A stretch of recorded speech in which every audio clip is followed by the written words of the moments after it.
They showed up like it was already settled, holding boxes and wearing smiles that said, "My opinion did not matter." I had owned my uptown penthouse for exactly 2 weeks when my mother announced my sister was moving in. She did not ask. She stated it like a delivery window. They thought they were entitled to the life I built, but they had no idea I had quietly removed the one thing they were counting on to make themselves comfortable. My name is Brooklyn Foster, and until exactly 2 o'clock this afternoon, I was the sole sovereign of a 2,000-square-foot kingdom in the sky. The ink on the deed was barely dry. I had been living in this uptown Dallas penthouse for exactly 14 days. 14 days of silence. 14 days of waking up to sunlight spilling across wide plank oak floors that did not creak. Brewing coffee in a kitchen where no one left sticky spoons on the counter. And standing before floor-to-ceiling windows that looked out over the skyline like a promise I had finally kept to myself. I had spent nearly every dollar I had saved over the last 10 years to secure this place. It was not just an apartment, it was a fortress. It was the physical manifestation of a boundary line I thought I had drawn in permanent marker. But as I was about to learn, my family did not believe in boundaries. They believed in delivery windows. I was standing by the kitchen island, enjoying the rare luxury of doing absolutely nothing. When the doorbell rang, it was not the polite chime of a guest who had been invited.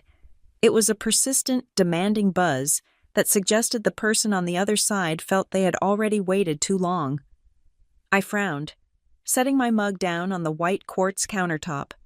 I was not expecting a delivery. I was not expecting friends. I certainly was not expecting the committee of judgment that was currently crowding my hallway. I opened the door, and the air left my lungs in a sharp, silent rush. They were everywhere. It looked less like a family visit and more like a hostile takeover. My mother, my father, my brother Derek, and my sister Maris were standing in the corridor, flanked by a small army of cardboard boxes, overstuffed plastic garbage bags, and 3 large suitcases that looked like they had seen better decades. My mother, a woman who could make a compliment sound like an indictment, did not say hello. She did not ask how I was. She did not comment on the beautiful view or the fact that I had just purchased a piece of real estate that cost more than the house she raised us in. She simply adjusted her grip on a box marked with black marker and stepped forward, forcing me to step back or be trampled. "Maris is moving in," she announced. The sentence hung in the air, heavy and absolute. It was not a question. It was not a request. It was stated with the same mundane certainty one might use to announce that it was raining, or that we were out of milk. It was a fact they had decided upon in a meeting I was never invited to, regarding a property they did not own. I stood there, my hand still gripping the brass door handle, frozen not by the surprise of their arrival, but by the sheer, unadulterated confidence of it. They had bypassed the asking phase entirely. They had skipped right over the part where my consent was required and landed firmly in the execution phase. "Excuse me?" I managed to say, my voice sounding calm despite the sudden spike in my heart rate. "Don't be dramatic. Brooklyn," my mother said. Brushing past me into the foyer, she set the box down on my pristine entryway floor with a heavy thud. Dust motes danced in the light. "We told you Maris was having a hard time. Her lease is up. The landlord is a crook, and she needs a place to land. You have all this space. It is ridiculous for you to be rattling around in here alone." She waved a hand at the expanse of my living room, as if my solitude were a moral failing she was graciously correcting. Behind her, my father shuffled in. He was carrying 2 suitcases, his face set in that familiar expression of avoidance he had perfected over 30 years of marriage. He would not look me in the eye. He just mumbled something that sounded like, "Just for a bit. Brooke, just until she gets settled." "Temporary," my mother added, though the word lacked any definition of time. "Just until she gets back on her feet."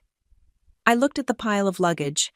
I looked at the boxes, and then I looked at Derek. My older brother was leaning against the doorframe, his arms crossed, his eyes scanning the interior of my home with a look that sat somewhere between appraisal and disgust. He didn't offer to help with the bags.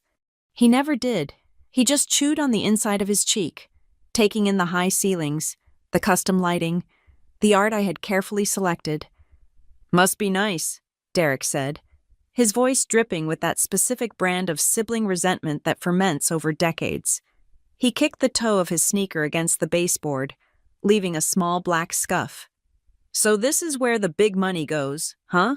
Rich enough to buy a castle, but too good to call your family back. I called you last week." "Derek," I said, my eyes tracking the scuff mark. "You didn't answer." "I was working," he scoffed, pushing off the wall and wandering into the living room without asking. He ran a hand over the back of my velvet sofa, testing the nap of the fabric like a potential buyer at a yard sale. "Some of us actually have to hustle. Brooklyn, we don't all get lucky." Lucky, that was the word they always used. Not hardworking, not disciplined, not exhausted. Lucky. As if a lottery ticket had fallen out of the sky and landed in my lap, rather than 15 years of 80-hour weeks and missed holidays. I looked at Maris. My little sister was standing in the center of the chaos, clutching a pillow to her chest like a shield. She was 30 years old. But in the presence of our parents, she reverted to a perpetual 16. She wore a look of performative helplessness, her big eyes wide and watery, her posture slumped. "I really didn't want to impose. Brooklyn," Maris said, her voice soft and trembling. She bit her lip, looking up at me through her lashes. "I told Mom we should have called first, but I really have nowhere else to go. It's just everything is falling apart right now." It was a good performance. It was an award-winning performance. If I hadn't spent 3 decades watching the rehearsals, I might have even bought a ticket. But then my eyes drifted down to the box near her feet. It was taped shut, with the precision of a professional mover. Written on the side in my mother's jagged handwriting were the words, "Maris, winter coats, boots." We lived in Dallas. It was July. You do not pack winter coats for a temporary stay on a friend's couch. You do not pack 3 suitcases and 5 boxes of books for a weekend crash. You pack winter coats when you are moving in. You pack winter coats when you have absolutely no intention of leaving before Christmas. They had not come to ask for a favor. They had come to colonize. "We brought the essentials," my mother said, clapping her hands together as if she were organizing a church potluck. "The rest is in the truck downstairs. Derek can go down and get it once we decide which room is hers. I assume it is the one down that hall?" The listing said 2 bedrooms. She knew the listing. Of course she knew the listing. She had probably been tracking my closing date on Zillow. A cold, hard knot formed in the pit of my stomach. In the past, the old Brooklyn, the one who wanted so desperately to be seen as good, to be seen as helpful, would have panicked. She would have stuttered. She would have tried to negotiate, offering money she didn't have or time she couldn't spare, only to eventually cave under the weight of their combined pressure. I would have swallowed my anger, adjusted my life to fit their needs, and paid the price in lost sleep and therapy bills later. But as I looked at them, my mother barking orders, my father avoiding conflict, Derek seething with envy, and Maris waiting to be rescued yet again, I realized something profound. I wasn't the old Brooklyn anymore. I didn't feel panic. I didn't feel the frantic urge to please. Instead, I felt a strange, icy calm settle over me. It was the feeling of a chess player who watches their opponent make a move they had anticipated 10 turns ago. They thought they had me cornered. They thought the social contract of family meant I had to open my doors and absorb their chaos. They thought that simply by showing up with luggage, they could force a reality into existence. What they didn't know was that I had seen this coming the day I signed the contract. I knew that the moment I owned something beautiful, the people who never helped me build it would suddenly feel entitled to live inside it. I knew that no was a word they could argue with, but physics was a law they could not break. I took a deep breath, smoothing the fabric of my silk blouse. I uncrossed my arms and forced the muscles in my face to relax into a polite, hospitable smile. "Of course," I said, my voice steady and even. "I understand. Family helps family, right?" The tension in the room broke instantly. My mother let out a breath she seemed to have been holding, her shoulders relaxing as victory washed over her. She gave me a smug, satisfied nod, the kind that said, "I knew you would be reasonable." "Exactly," my mother said, beaming. "I knew you would understand. You have always been the capable one. Brooklyn, God knows Maris needs a stable environment right now." "Thanks, Brooke," Maris said, offering a weak, relieved smile. "I promise I won't be in the way.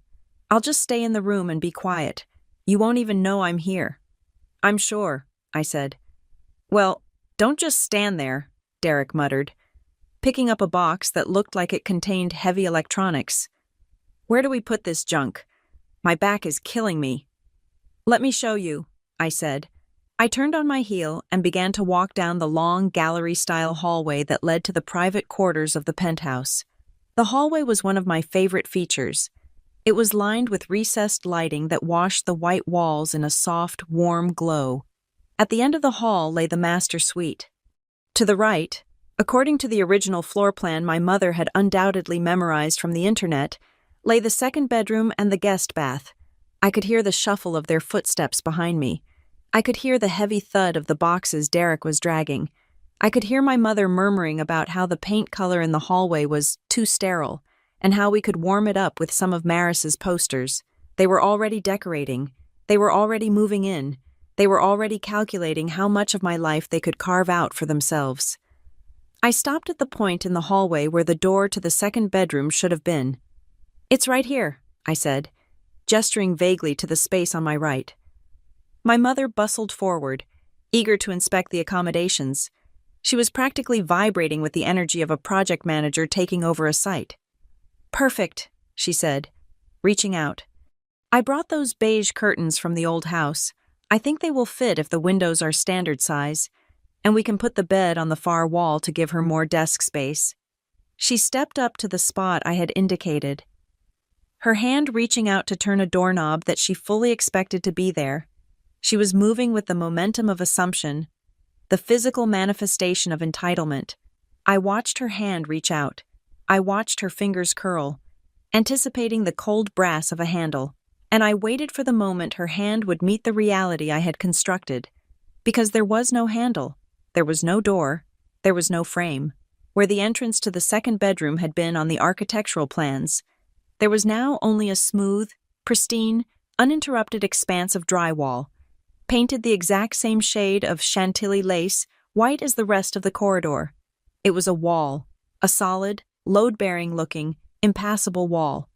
My mother's hand bumped against the plaster with a soft thud. She stopped. She blinked.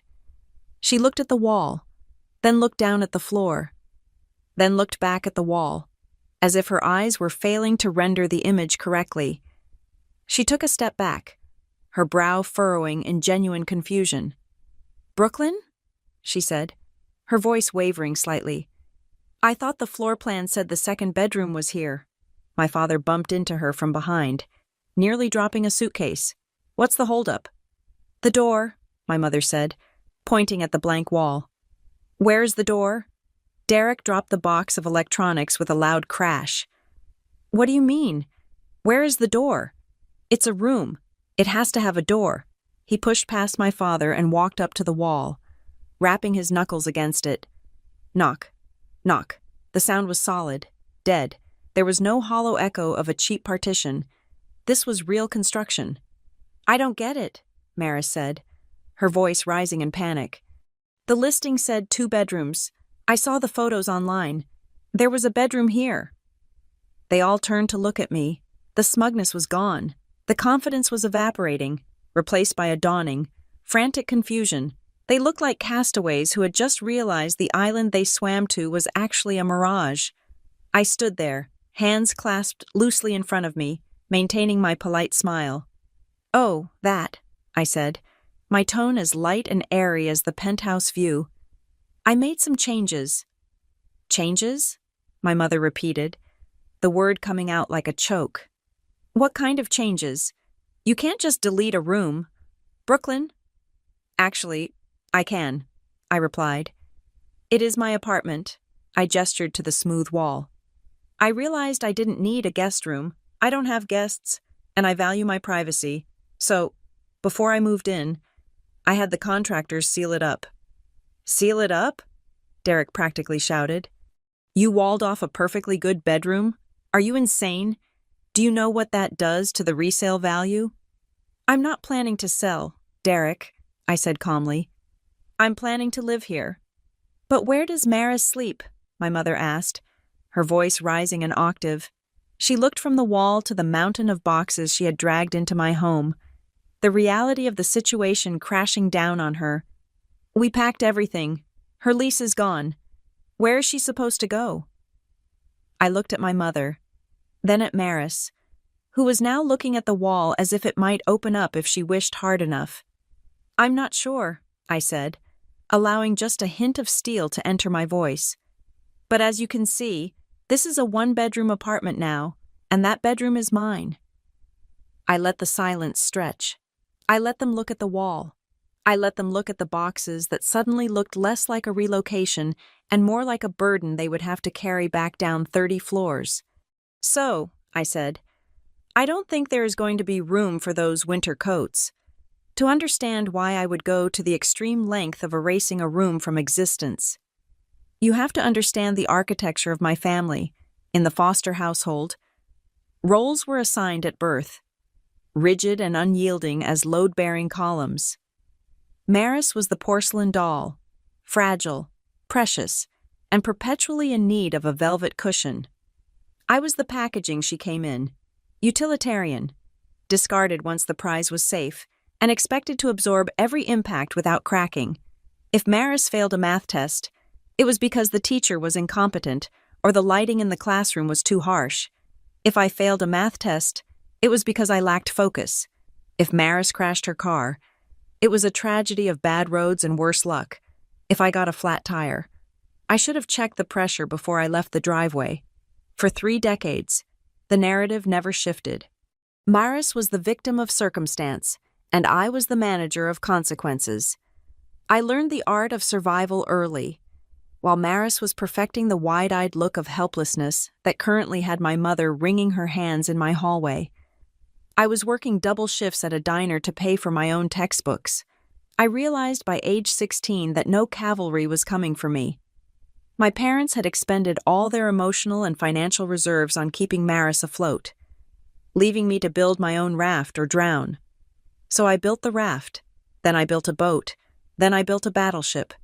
My career at Stonebridge Freight Dynamics was not a gift. It was a war of attrition. Stonebridge is not the kind of place where people are nice. It is a logistics giant, a massive grinding machine that moves millions of dollars of freight across the globe every single day. The air in the office is always stale, smelling of burnt coffee and high-stakes desperation. In logistics, you do not get points for trying. You get points for delivery. If a shipment of medical-grade silicon is stuck in a customs warehouse in Rotterdam, nobody cares about your excuses. They only care if you can pick up the phone and make a miracle happen before the factory line shuts down. I spent 7 years in the trenches of that company. I started as a junior coordinator, a title that essentially meant I was the punching bag for every angry trucking dispatcher in the Midwest. I was the one who stayed until 9 at night on Fridays to fix routing errors caused by men who made twice my salary. I was the one who caught the compliance issues that would have cost the company 6 figures in fines. And for the first 4 years, I was the one who watched mediocre colleagues get promoted because they played golf with the regional vice president while I was busy actually doing the work. I remember the day I finally landed the Director of North American Operations title. It was not because my father made a call. It was not because I had a legacy name. It was because I had spent 6 months redesigning our intermodal shipping routes to bypass a bottleneck in Chicago that had plagued the company for a decade. I saved Stonebridge $3 million in a single fiscal quarter. When I walked into the boardroom to present my final report, I did not ask for the promotion.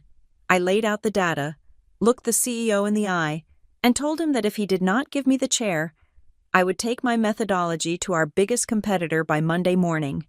I took the job, I took the raise, and I took the bonus that eventually became the down payment for this penthouse. My family hated it. They would never admit it. Of course, they would say they were proud, but the word always tasted like vinegar in their mouths. My success was an affront to their narrative. If I could succeed without their help, without their money, and without their pity, it proved that their neglect hadn't broken me. It proved I didn't need them, and for a family that thrived on codependency, independence was the ultimate betrayal. That was why they looked at this apartment with such barely concealed disdain. To them, this penthouse was not a home. It was a resource. It was a surplus asset that needed to be redistributed. In their eyes, I had too much space, too much quiet, and too much money. Maris had too little. Therefore, by the twisted logic of the foster family ecosystem, my hard work belonged to her. I saw this coming the moment I signed the initial offer letter for the property. Most people feel elation when they buy their dream home. When the realtor handed me the heavy cardstock folder with the closing documents, I did not feel joy. I felt a cold, creeping dread. I looked at the floor plan included in the brochure, a beautiful, spacious layout with a master suite and a generous second bedroom intended for guests or a home office. I stared at that rectangle labeled Bedroom 2, and I did not see a guest room. I saw Maris.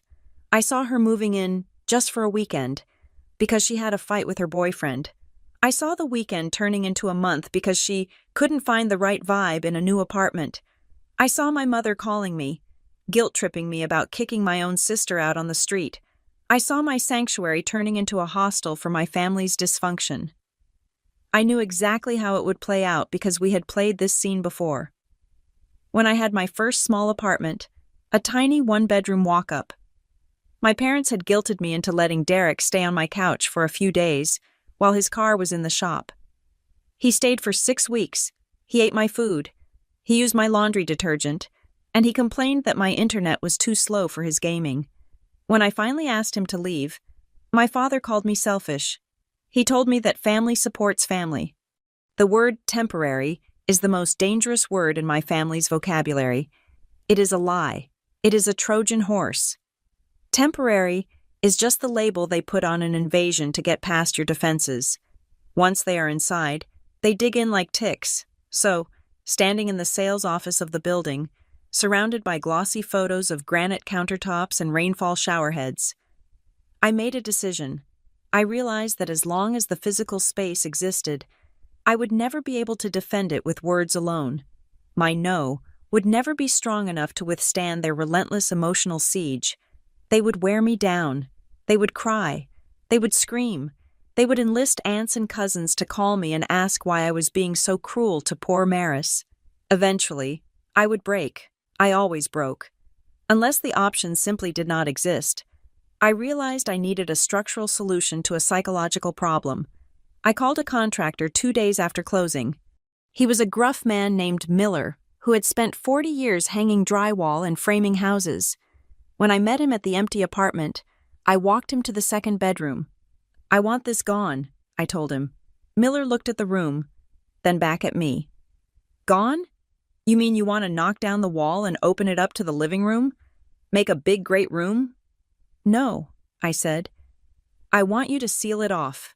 He frowned, tilting his head. "Seal it off? Like put a door in the hallway?" "No," I repeated, my voice calm and absolute. "I want you to frame over the doorway. I want you to drywall it, tape it, texture it, and paint it to match the hallway exactly. I want it to look like there was never a room here. I want a solid wall." Miller laughed, a short, barking sound. "Lady, you are joking. You have a perfectly good bedroom in there. You're going to tank your appraisal value. You turn a 2-bedroom condo into a 1-bedroom. You are throwing away $50,000 in equity. Easy." "I don't care about the equity," I said. "I care about the peace." He argued with me for 20 minutes. He told me it was crazy. He told me it was a fire hazard, which it wasn't, as I had already checked the building codes and the room had a window for egress, even if the door was gone. I explained that I was converting the space into a completely isolated sound booth for focus work, accessible only through a hidden panel in the back of my master closet that I would install later. That part was a half-truth. I did intend to use the space, but the primary function of the renovation wasn't to create a workspace, it was to destroy an opportunity. If there is no door, I thought to myself, there is no argument. I paid Miller extra to rush the job. I watched as the framing studs went up. Blocking out the view of the empty room, I watched the sheets of drywall cover the skeleton of the wall. I watched the mud and tape hide the seams. When he was finished, it was perfect. It was a blank, white canvas of denial. I did not tell anyone. I did not post about it on social media. I did not mention it to my mother when she called to fish for details about the new place. I let them believe the lie of the floor plan. I let them nurture their assumptions. I let them pack their boxes and fold their winter coats and drive across town with their smug sense of entitlement. I needed them to see it.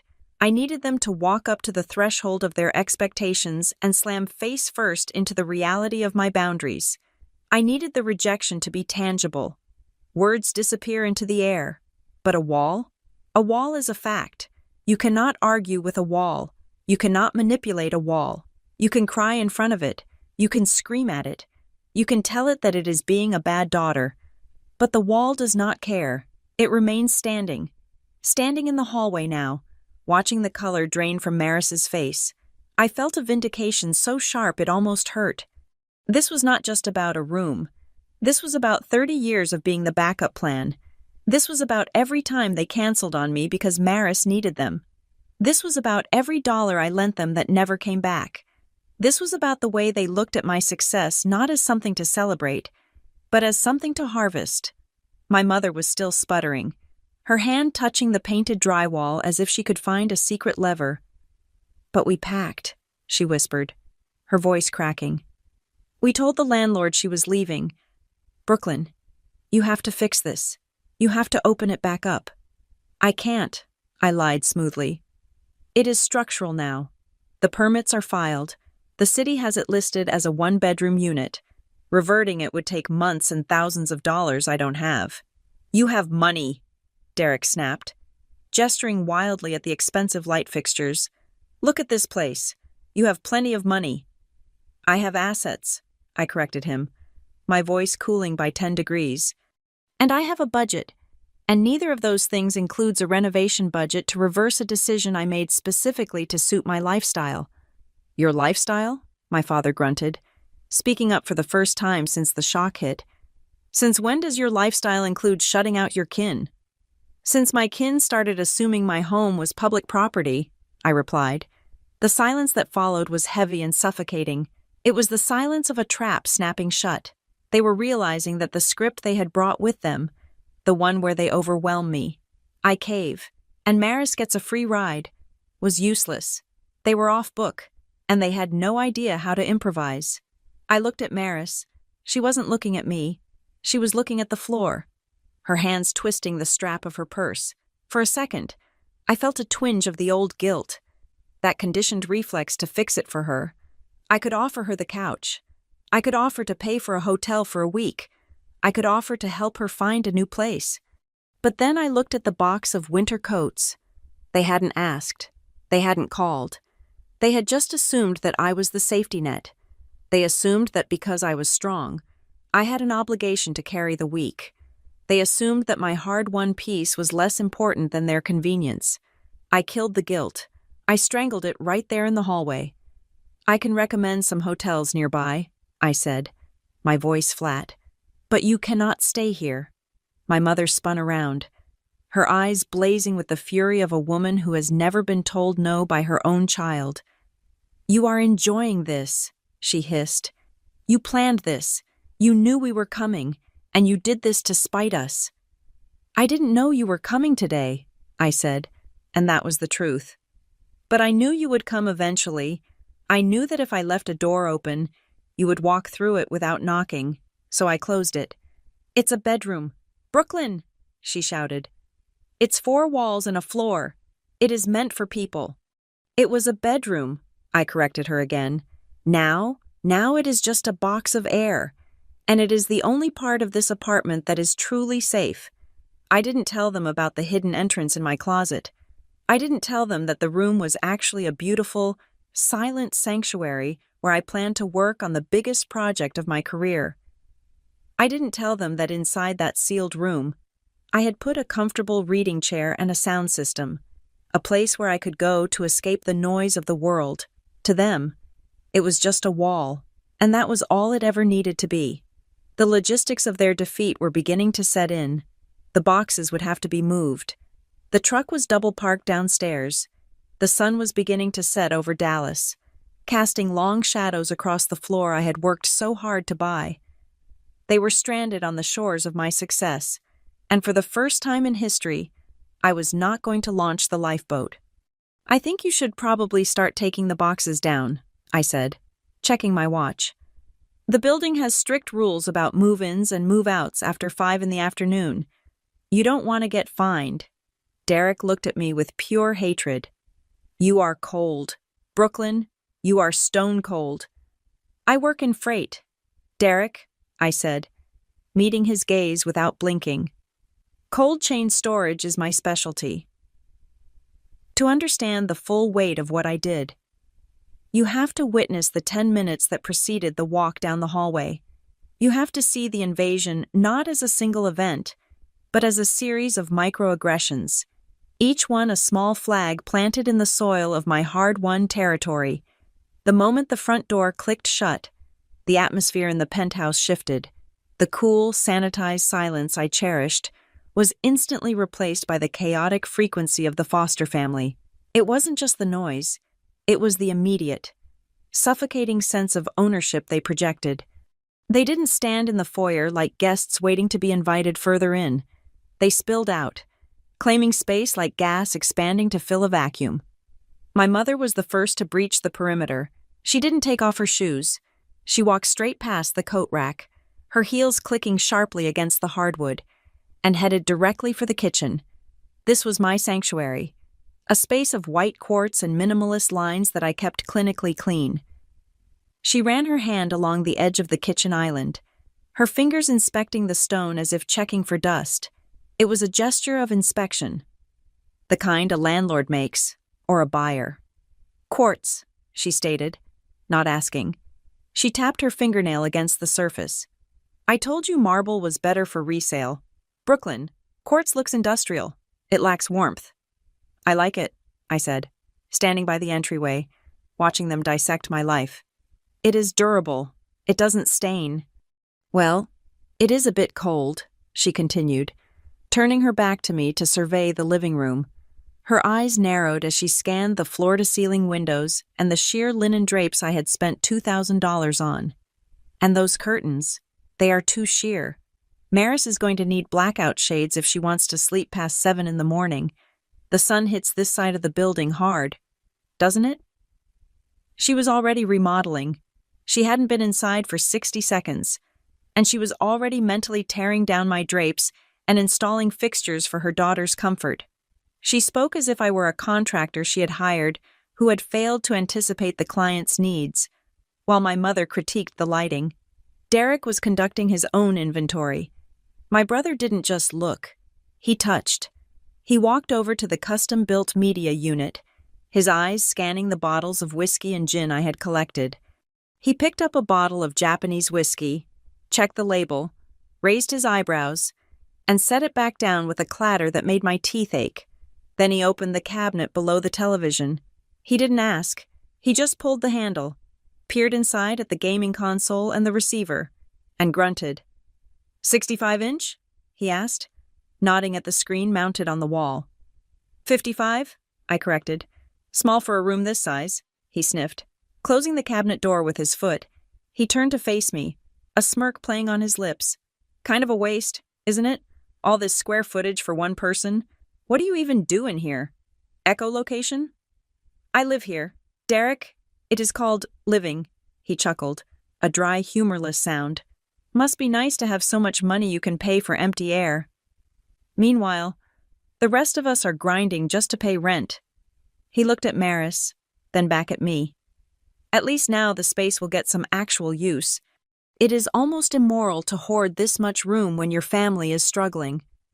Immoral, that was the word he chose. as if my solitude was a sin and his intrusion was a crusade for justice. I looked at Maris. She was standing near the sofa, still clutching that pillow, maintaining her pose of the reluctant refugee. She looked small and fragile, the exact image that had garnered her sympathy for 3 decades. She caught my eye and offered a wobbly, apologetic smile. "I really don't want to be a bother. Brooklyn," she said, her voice dropping to a whisper. "I told Mom I could probably sleep in my car for a few nights." "Don't be ridiculous." "Maris," my father cut in, finally stepping away from the door. "No daughter of mine sleeps in a car when her sister lives in a palace." "I just don't want to disrupt your routine," Maris continued, looking at me with wide, wet eyes. "I'll be like a ghost. You won't even know I'm here." She paused for exactly 1 beat. "By the way," she added, pulling her phone out of her pocket, "what is the Wi-Fi password? I need to upload some files for my unemployment application before 5 o'clock."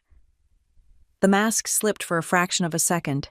The helpless victim needed high-speed internet immediately. She hadn't even asked if she could put her bag down, but she was already trying to connect to the network. It was a small thing, but it screamed of permanence. Guests ask for water. Residents ask for the Wi-Fi. I felt a tightness in my chest, a physical reaction to the walls closing in. Every sentence they spoke contained a hidden premise, that my consent was a formality, that my resources were communal, and that my no was theoretically impossible. "It is on the router," I said vaguely, pointing toward the hallway. I didn't give it to her. I wasn't going to give it to her. My father walked over to the window, avoiding my gaze, looking out at the Dallas skyline. "It is a good view," he muttered. "You did good, kid, you did good." For a second, I felt a flicker of hope, a tiny, foolish spark that maybe, just maybe, he was actually proud of me. "Plenty of room for everyone," he finished. "That is what matters. Family helps family. When you have a blessing like this, you share it. That is how we raised you." The spark died. He wasn't praising my achievement. He was praising my utility. He was glad I was rich, not because I was safe, but because I was solvent enough to solve his problem. He didn't ask me about my job. He didn't ask me how I afforded the down payment. He didn't ask if I was happy. He only measured the apartment by its capacity to house the child he actually cared about. Then came the physical escalation. My mother, having finished her inspection of the kitchen, walked back to the pile of luggage. She bent down, her face set with determination, and grabbed the handle of the largest cardboard box. "Well, no use standing around chatting," she declared, her voice brisk and efficient. "Let's get Maris settled so we can get some dinner. I am starving." She shoved the box. It scraped loudly across my hardwood floor, a harsh, grating sound that felt like nails on a chalkboard. She pushed it toward the hallway, toward the space where she believed the second bedroom waited. "Derek, grab the suitcases," she commanded. "Maris, bring the pillows. Brooklyn, do you have any spare hangers? We probably need about 30 or 40.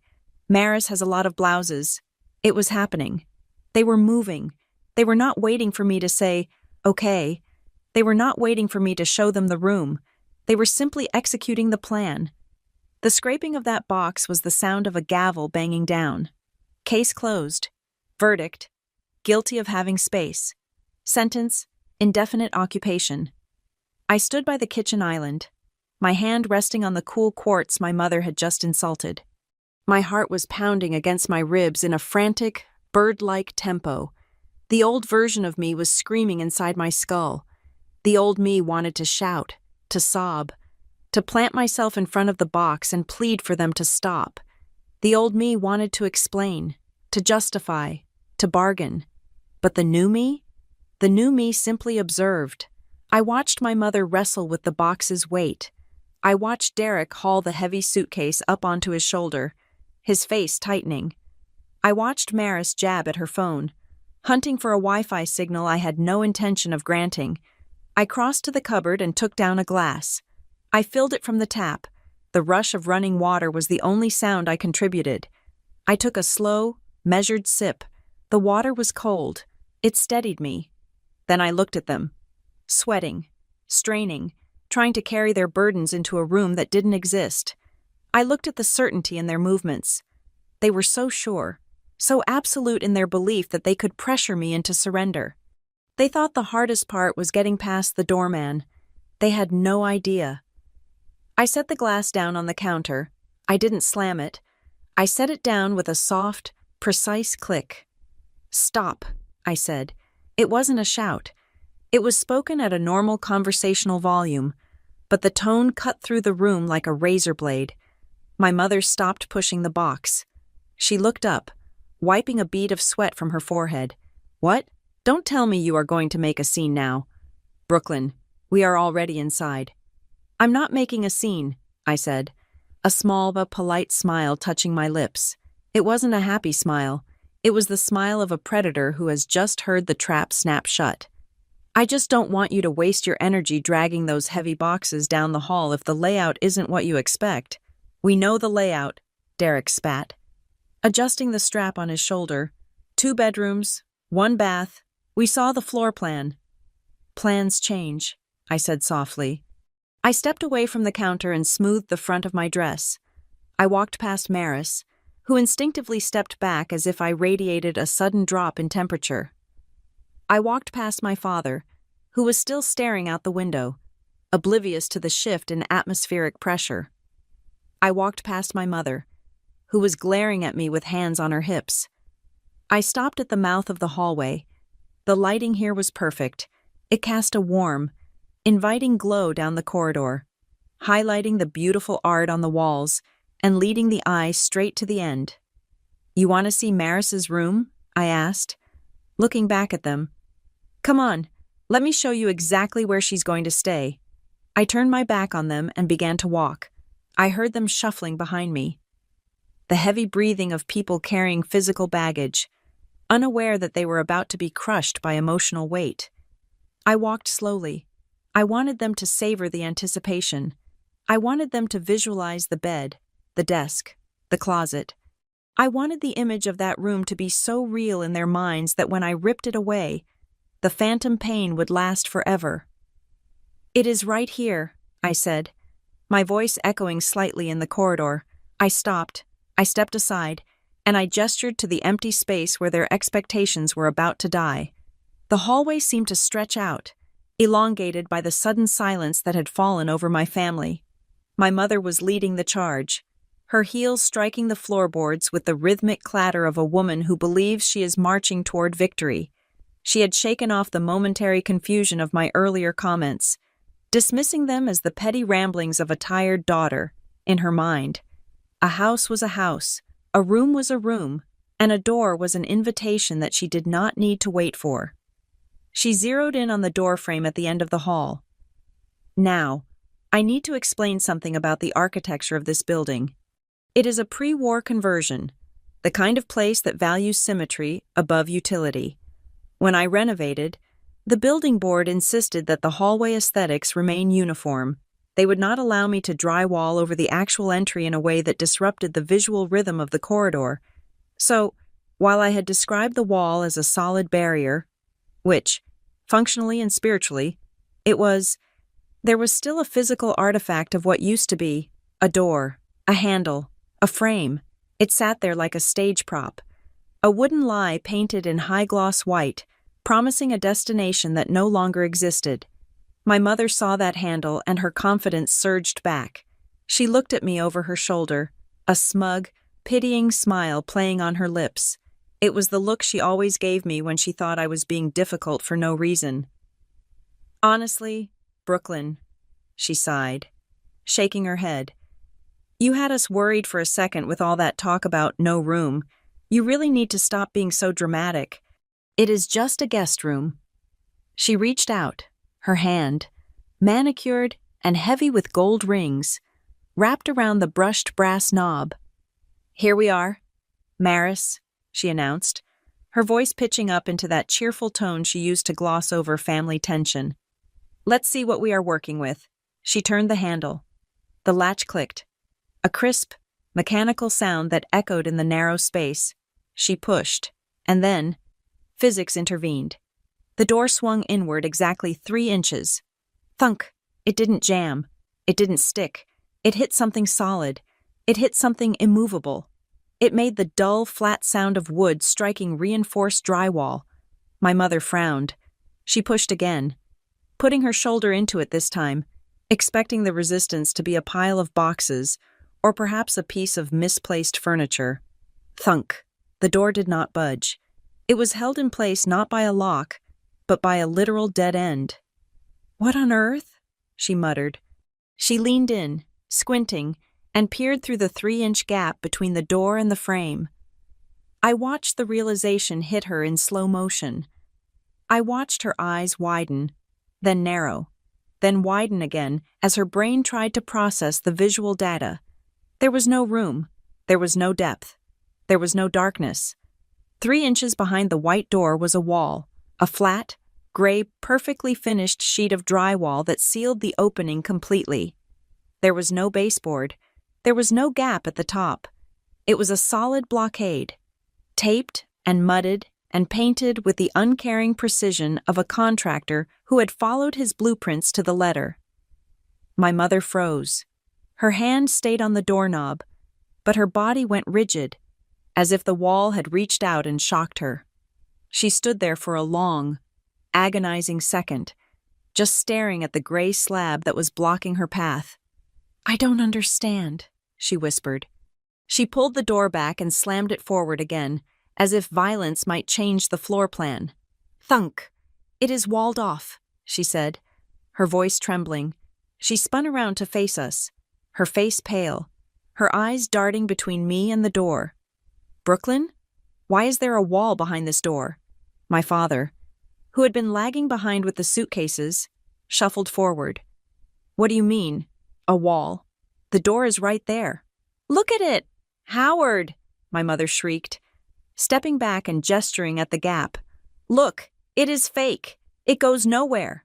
Derek dropped the box he was holding. He didn't even care that it hit the floor with a crash. He shoved past my father and marched up to the door. He yanked it open, stared at the gray barrier, and then actually reached his hand into the gap, running his fingers along the drywall as if checking for a secret latch. "No way," Derek breathed. "No freaking way." He turned to look at me, his expression a mix of awe and horror. "You bricked it up? You actually bricked up a bedroom?" "It is not brick," I said calmly, leaning against the opposite wall of the hallway with my arms crossed. "It is double-layer soundproof drywall with green glue damping compound in between. But yes, effectively, it is a wall." "But why?" Maris asked. Her voice was barely a squeak. She was standing by the entrance to the hallway, clutching her pillow so tight her knuckles were white. She looked at the false door like it was a tombstone. "Where's the room? Brooklyn? The listing said 2 bedrooms. "That is the beauty of renovation. Maris," I said, "you can change the listing." I pushed off the wall and walked slowly toward them. I didn't crowd them. I didn't need to. The space was already shrinking around them. "I filed for a permit change 3 months ago," I explained, my voice steady and matter-of-fact. "I had the apartment legally reclassified with the city and the building management. It is no longer a 2-bedroom unit. In the official property records, this is now a 1-bedroom executive suite with an attached acoustic studio." "A studio?" my mother sputtered. "For what? You work in shipping. You don't record albums." "I work in global logistics," I corrected her. "And a big part of my new position involves handling crisis management calls with partners in Tokyo, London, and Dubai at all hours of the night. I deal with sensitive, high-value freight. I cannot have background noise. I cannot have distractions. And I certainly cannot have guests walking past my office door while I'm negotiating a $1 million contract." "So you destroyed a room for work calls?" Derek asked, his face twisting in disbelief. "You wiped out 20% of your property value so you can talk on the phone?" "I increased my property value," I said. "A dedicated, sound-isolated workspace is a premium feature in this market, but that is beside the point. The point is, the room layout you have in your head? It doesn't exist anymore." My father was still staring at the gap in the door. He looked defeated. He looked like a man who had brought a knife to a gunfight, only to realize his opponent was driving a tank. But the room, the space, it has to be there. The windows, I saw the windows from the street. The space is there, Dad, I said. I didn't shrink the building. Then we can open it, my mother exclaimed, clutching at straws. We can cut through this drywall. Derek can do it. We can get a saw. It is just drywall. Brooklyn, we can fix this. I laughed. It was a short, sharp sound that made them all flinch. You are not cutting through my walls, I said. And even if you did, it wouldn't matter. Why not? My mother demanded. If the room is there, Maris can stay in it. Because, I said, dropping the final piece of the puzzle into place. You can't get into it from here. That is why I sealed the hallway entrance, to isolate the studio completely from the common areas. I paused, letting the silence build. I wanted them to ask. I wanted them to beg for the geography of my home. Then how do you get in? Derek asked. I smiled. I moved the door. I pointed back down the hallway, past them, toward the double doors at the far end of the corridor, the doors that led to my private sanctuary. The only entrance to the studio is now located inside the master suite, I said. Specifically, through a hidden passage I had installed in the back of my walk-in closet. To enter that room, you have to walk through my bedroom, past my bed, and through my personal wardrobe. The implication hit them like a physical blow. In the Foster family, boundaries were suggestions, but the master bedroom was the one line even they hesitated to cross. But more than that, they knew me. They knew that while I might have been a pushover about lending money or running errands in the past, I was ferociously protective of my sleep and my private space. You put the door inside your room? My mother whispered. Exclusively, I said. It is a private annex. It is part of my master suite now. It is not a guest room. It is not a spare room. It is my room. I looked at Maris. Tears were starting to well up in her eyes. She wasn't crying because she was sad. She was crying because she was inconvenienced. She was crying because the easy solution she had been promised had just evaporated. So, I said, my voice cutting through the tension like a scalpel, even if you wanted to stay there, you would have to sleep in my workspace, which has no bed, no closet, and is only accessible by walking through my room while I am sleeping. And I think we all know that is not going to happen. You did this on purpose, Derek said, his voice low and dangerous. You knew. You knew we would ask. You did this to trap us. I did this to protect myself, I countered. I bought a home for one person. I designed a home for one person. And as you can see by the wall you are staring at, there is literally, physically, structurally no room for anyone else. My mother let go of the door handle. The door swung back an inch, hovering near the frame. Useless and absurd. She looked at the boxes she had dragged up here. She looked at the winter coats. She looked at the life she had tried to impose on me, and she saw it for what it was. Homeless.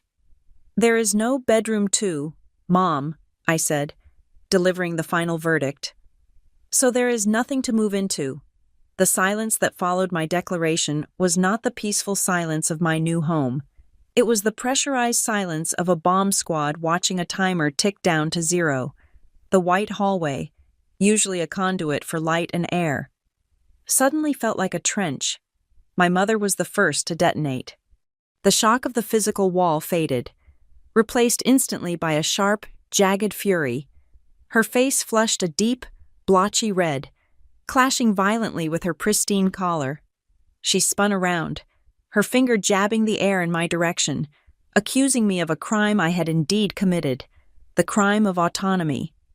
You did this on purpose, she spat, her voice shaking with a mix of rage and disbelief. You didn't just renovate, you built a barricade. You did this specifically to stop Maris from moving in. I did this to protect my life, I replied, my voice calm, contrasting sharply with her hysteria. I did this because I knew that if I left an inch of space, You would take a mile.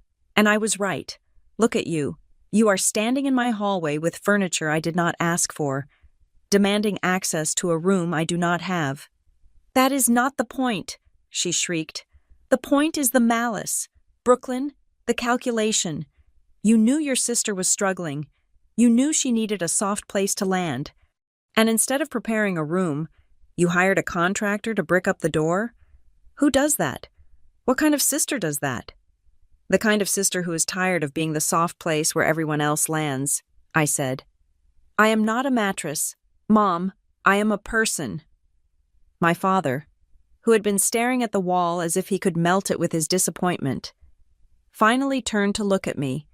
His eyes were hard, lacking the usual avoidance he used to navigate family conflicts. You are being selfish. Brooklyn, he said, his voice heavy with judgment. Pure and simple. Selfish. You have all this.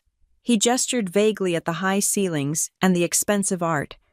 And you cannot spare a few 100 square feet for your own flesh and blood? We raised you better than this. Let's talk about the word selfish, I cut in. Stepping forward, I felt a surge of adrenaline, cold and clarifying. Is it selfish to work 80 hours a week for a decade to buy a home for myself? Or is it selfish to pack up a van, drive across the city, and demand to occupy someone else's house without a single conversation? Is it selfish to keep what I earned? Or is it selfish to feel entitled to what you didn't earn? It is not entitlement, my father argued, his face darkening. It is family. Family shares. When you have more, you build a longer table, not a higher fence. I built a wall. Dad, I corrected him, because every time I built a table, you guys chopped it up for firewood to keep Maris warm. Derek laughed. It was a cruel, barking sound. He was leaning against the wall, shaking his head with a look of pure disdain. God, listen to you, he sneered. 2 weeks in a penthouse and you think you are better than us. You think you are royalty now. Money really changes people, doesn't it? You used to be the nice one. Now you are just a rich witch. The money didn't change me. Derek, I shot back, locking eyes with him.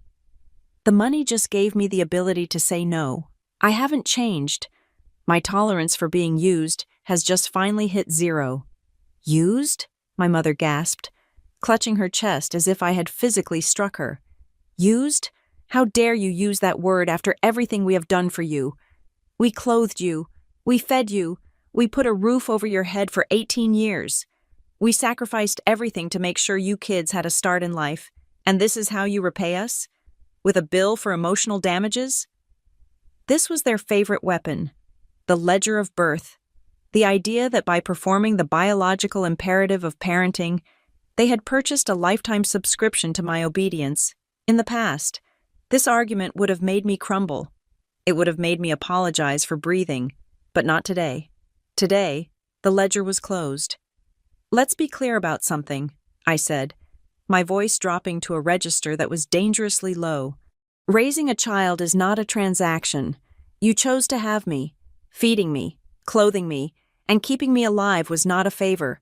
It was the legal and moral minimum requirement of being a parent. You do not get to invoice me for my childhood. That is not a debt I have to pay off for the rest of my life by sacrificing my adulthood. We gave you love, my mother cried. You gave me conditions, I countered. You gave me love when I was quiet. You gave me love when I was useful. But the moment I had a need, the moment I was the one who needed help, where were you? I didn't let them answer. I didn't want their vague platitudes. I wanted the facts on the table. Remember when I was 22? I asked, looking directly at my father. My car transmission blew out. I needed $600 to fix it so I could get to work. I asked you for a loan, not a gift.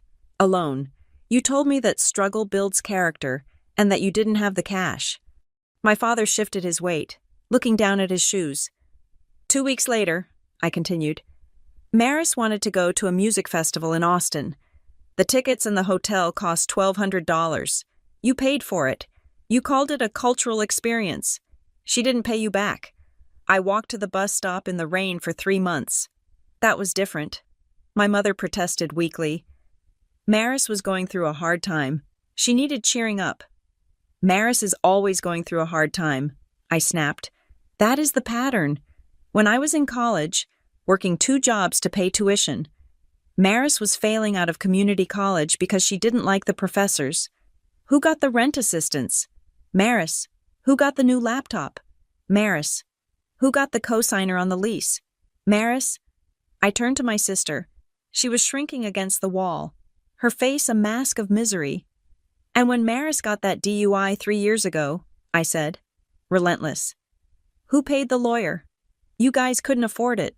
So you came to me. You told me it would ruin her life if she had a record. You guilted me into draining my savings account, the money I was saving for this apartment, to pay for her mistake. Did I get a thank you? No, I got told I was lucky I had a good job so I could help. I said thank you, Maris whispered, tears spilling over. You said sorry, I corrected her. There is a difference. The hallway felt airless. For the first time in my life, I wasn't editing myself. I wasn't softening the blow. I was letting the raw, unvarnished truth bleed out into the open air. It was ugly, but it was real. Maris looked up. Wiping her eyes, she looked at me, then she looked at our mother. Mom told me you said it was okay, Maris stammered, her voice thick with confusion. She said she talked to you. She said you were excited for me to come. I looked at my mother. She went pale. The lie was out. I never said that, I told Maris, keeping my eyes fixed on our mother. I haven't spoken to Mom in 10 days. She didn't ask me. She didn't call me. She just told you what you wanted to hear so she could dump you and your problems on my doorstep. I assumed, my mother stuttered, caught in the headlights of her own manipulation. I knew you would say yes eventually. Brooklyn, you always say yes. I just wanted to facilitate things. I was trying to help your sister. You weren't trying to help her, I said. You were trying to get rid of her. You didn't want her moving back in with you, so you decided to pawn her off on me. You lied to her, and you disrespected me. I am your mother, she shouted, her voice cracking. I do not need your permission to make family decisions. You do when those decisions involve my house, I said. You do when those decisions involve my life. The silence returned, but this time it was heavy, suffocating. It was the silence of a bridge burning.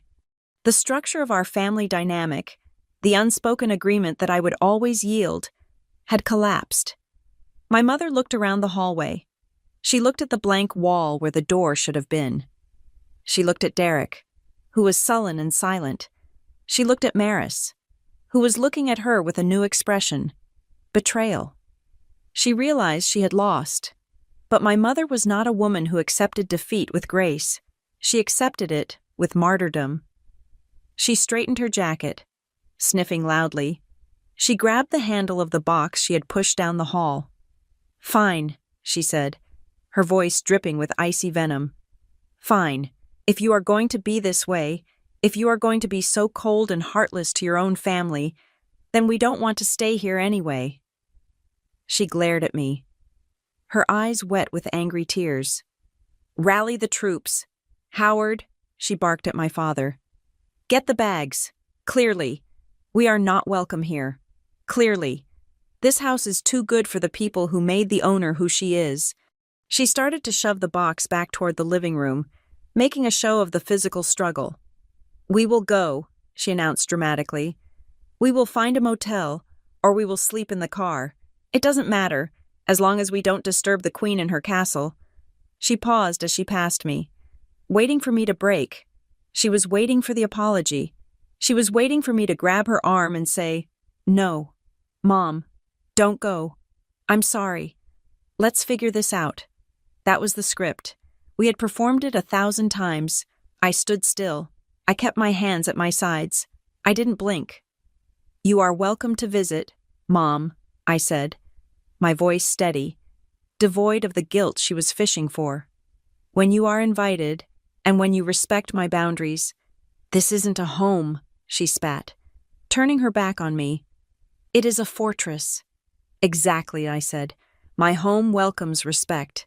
It does not welcome occupation. I watched them scramble to retreat. Derek grabbed the suitcase, muttering curses under his breath. My father picked up the bags, looking old and tired, casting one last longing look at the view he would not be enjoying. Maris lingered for a second, looking at me with a mix of fear and awe. Before following them, they moved with the chaotic energy of an army en route, and as I watched them drag their entitlement back toward the elevator, I didn't feel sad, I didn't feel lonely, I felt lighter. The door clicked shut behind them, and for the first time in 32 years, the silence that followed did not feel like abandonment. It felt like oxygen. For the next 4 days, my apartment was quieter than a library and holier than a church. I had expected to feel a hangover of guilt, the kind that usually followed any assertion of my own needs, but it never came. Instead, I felt a strange, vibrating energy, as if my body was finally coming online after running on reserve power for decades. I established a routine that was exclusively mine. I woke up at 6 in the morning, not because I had to beat traffic or answer a crisis call from a panicked sister, but because I wanted to watch the sunrise hit the skyscrapers of downtown Dallas. I made coffee, expensive, single-origin beans that I ground myself, and drank it while standing in the center of my living room, staring at the wall where the second bedroom door used to be. It was no longer just a construction project to me, it was a monument. It was the physical proof that I could alter the architecture of my life if I was brave enough to pick up the hammer. I worked from the hidden studio, entering through the secret panel in my closet. The soundproofing was so absolute that the world outside ceased to exist. For the first time in my career, I was not working to prove I was worthy of my salary. I was working because I was good at it. I closed a massive contract with a shipping firm in Singapore on Tuesday, and when I hung up the phone, I didn't call my mother to fish for approval. I simply walked out to my kitchen, poured a glass of wine, and toasted my reflection in the window. I ate dinner alone. I sat at my dining table, eating pasta arrabbiata right out of the pan, reading a book, with no one criticizing my carb intake or asking me to pass the salt. I realized that for my entire adult life, I had treated my home as a waiting room for other people's needs. Now, it was a charging station. I was actually recovering. But peace, in the Foster family, is viewed as an act of aggression. The ceasefire broke on the 5th day. It started with a trickle of notifications that quickly turned into a digital monsoon. I had kept my phone on silent, checking it only for work, but when I finally opened my personal messages, the screen lit up with a backlog of rage. It began with my mother. She had moved past the shock of the wall and settled firmly into the role of the martyr. Her texts were long, rambling streams of consciousness that pinged my phone every hour. I hope you are happy. One read, Maris is staying in a motel off the highway. It is dirty and unsafe. If anything happens to her, it is on your hands. Then, an hour later, I do not know who you are anymore. The Brooklyn I raised would never turn her back on family. You have let money rot your soul. Then came the voicemails. My father, usually the silent enabler, had been conscripted into the war. His messages were short, heavy with sighs, designed to trigger the deep-seated fear of disappointing a parent. Brooklyn, it is your dad. The transcription read, Call your mother. She hasn't stopped crying for 3 days. You need to fix this. You need to apologize and find a way to make this right. We are family. You don't treat strangers this way, let alone your sister. Derek opted for pure aggression. His texts were sharp and vindictive. You think you are so smart with your fake wall. You are just a sad, lonely woman. Enjoy your empty castle. When you need us, don't bother calling. I didn't reply. I didn't engage.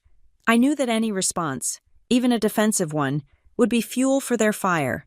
They were looking for a fight because a fight meant connection. A fight meant I was still playing the game. Silence terrified them because silence meant I had walked off the court. When the direct assaults failed to provoke a reaction, they deployed the reinforcements. On Thursday evening, My phone rang. It was my Aunt Linda.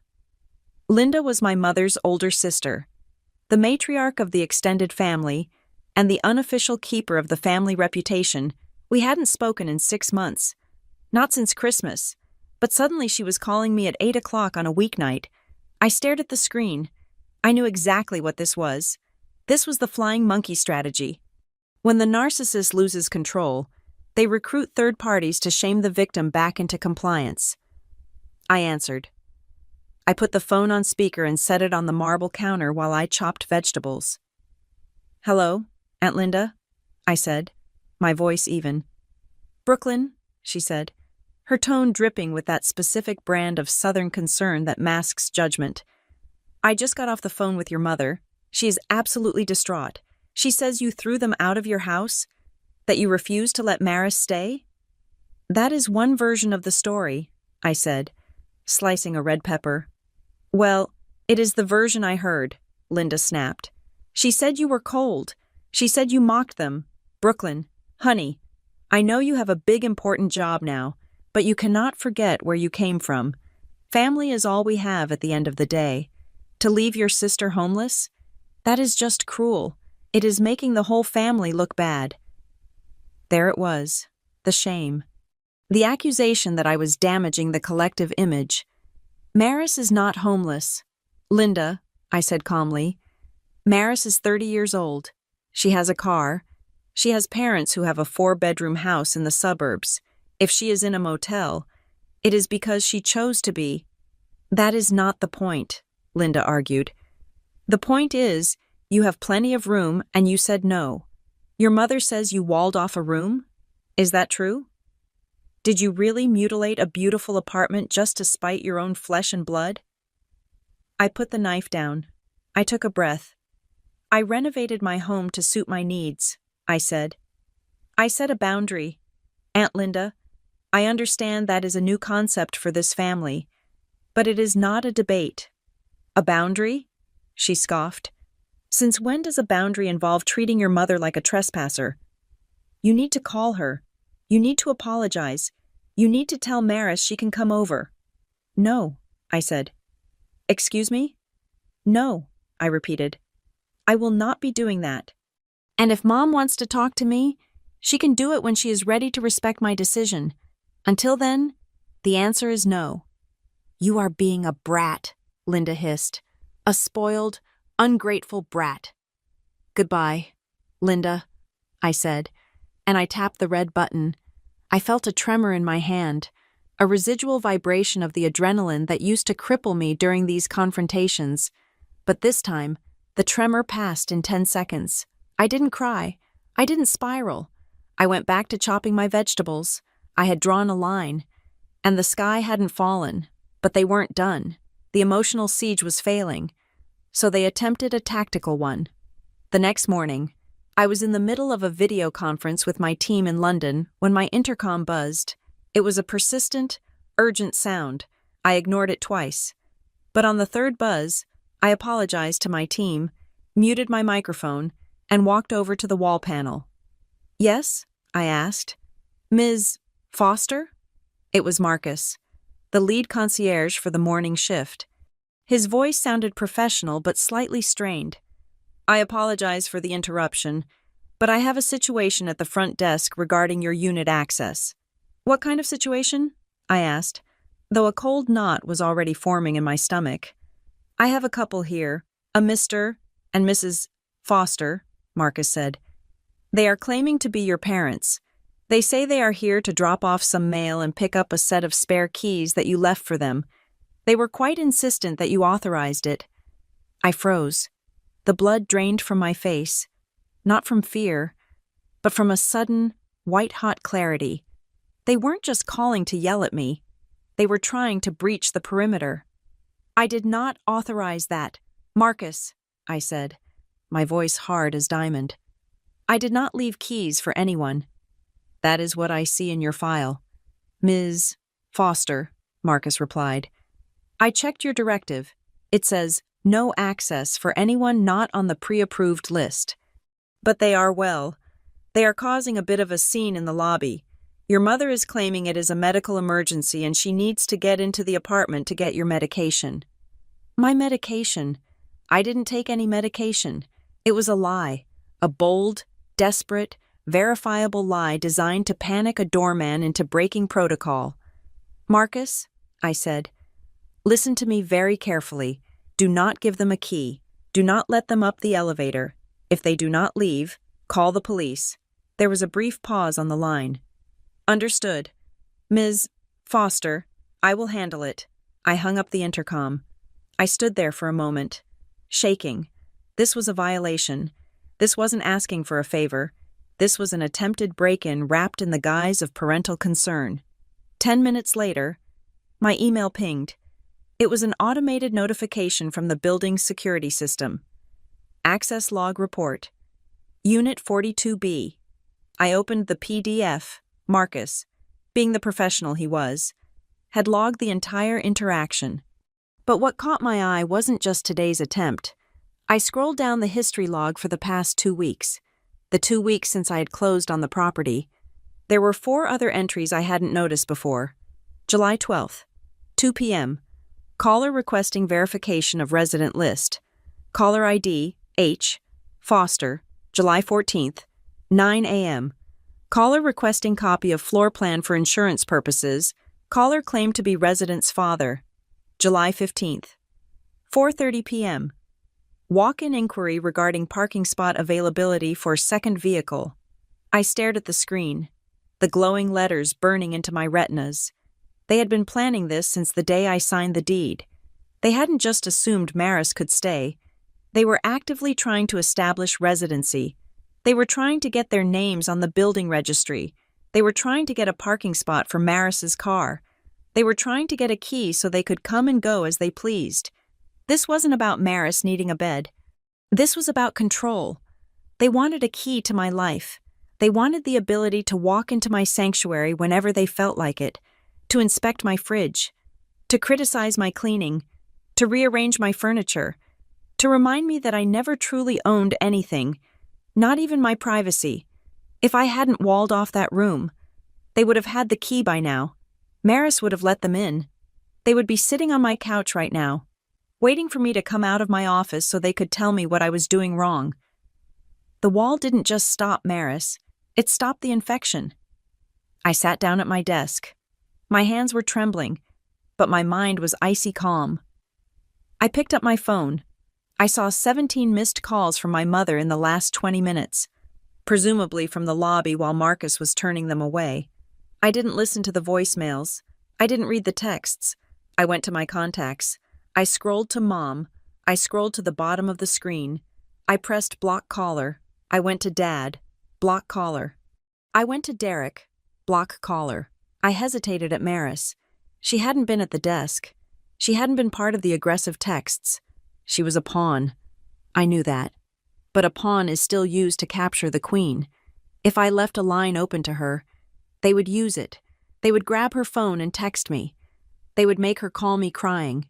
I couldn't risk it. Not yet. I pressed block caller. The silence that followed this time was different. It wasn't just quiet. It was final. I had severed the digital umbilical cord. I sat back in my chair, looking out at the skyline, feeling a wave of nausea pass through me, followed immediately by a rush of relief so profound it made me lightheaded. I knew what people would say. I knew what Aunt Linda would tell the cousins. She would say I had lost my mind. She would say I had lost my family. But as I looked at the security log one more time, seeing the calculated attempts to undermine my autonomy, I realized the truth. I hadn't lost a family. I had never really had one to begin with. Not a real one. Not one that respected me as an individual. I had only had a set of employers who expected me to work for free. I hadn't lost my family. I had just quit the job. I hadn't lost them. I had only lost the role they forced me to play. And as I closed the laptop and walked back to my kitchen to finish chopping my peppers, I decided that the role of the scapegoat was officially retired. 3 days after I engaged the digital blockade, my phone lit up with a number I did not recognize. It was a local Dallas area code, but it was not stored in my contacts. My thumb hovered over the decline button. I assumed it was another flying monkey. Perhaps a cousin I hadn't spoken to since high school, or maybe my mother calling from a burner phone she had bought at a gas station just to bypass my firewall. I let it ring until it went to voicemail. I waited 1 minute. Then I listened to the message. "Brooklyn," the voice said. It was quiet, shaky, and stripped of the whining affectation I was used to. "It is Maris. This is a prepaid phone. Mom doesn't know I have it. I need to talk to you. Not about the apartment, just to talk. Please, I am at the Starbucks on Oak Lawn, the one near the library. I will be here for an hour, alone." The line clicked dead. I sat at my kitchen island, staring at the phone. My instinct, honed by years of manipulation, told me it was a trap. I imagined my parents crouching behind a planter in the coffee shop, ready to ambush me with guilt and luggage the moment I walked in. I imagined Derek waiting in the parking lot to key my car, but there was something in Maris's voice that gave me pause. It lacked the performance. Usually, when Maris spoke, she was playing to an audience, her voice pitched high for sympathy or low for victimization. This message sounded flat. It sounded like someone who had run out of scripts. I grabbed my keys. I didn't tell anyone where I was going.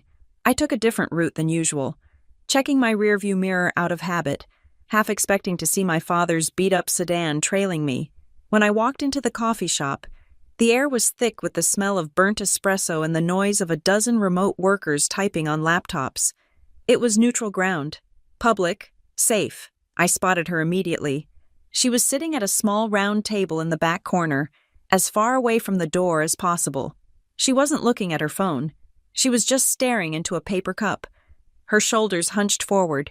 She looked smaller than she had in my hallway, without the entourage of our parents to prop her up and amplify her presence.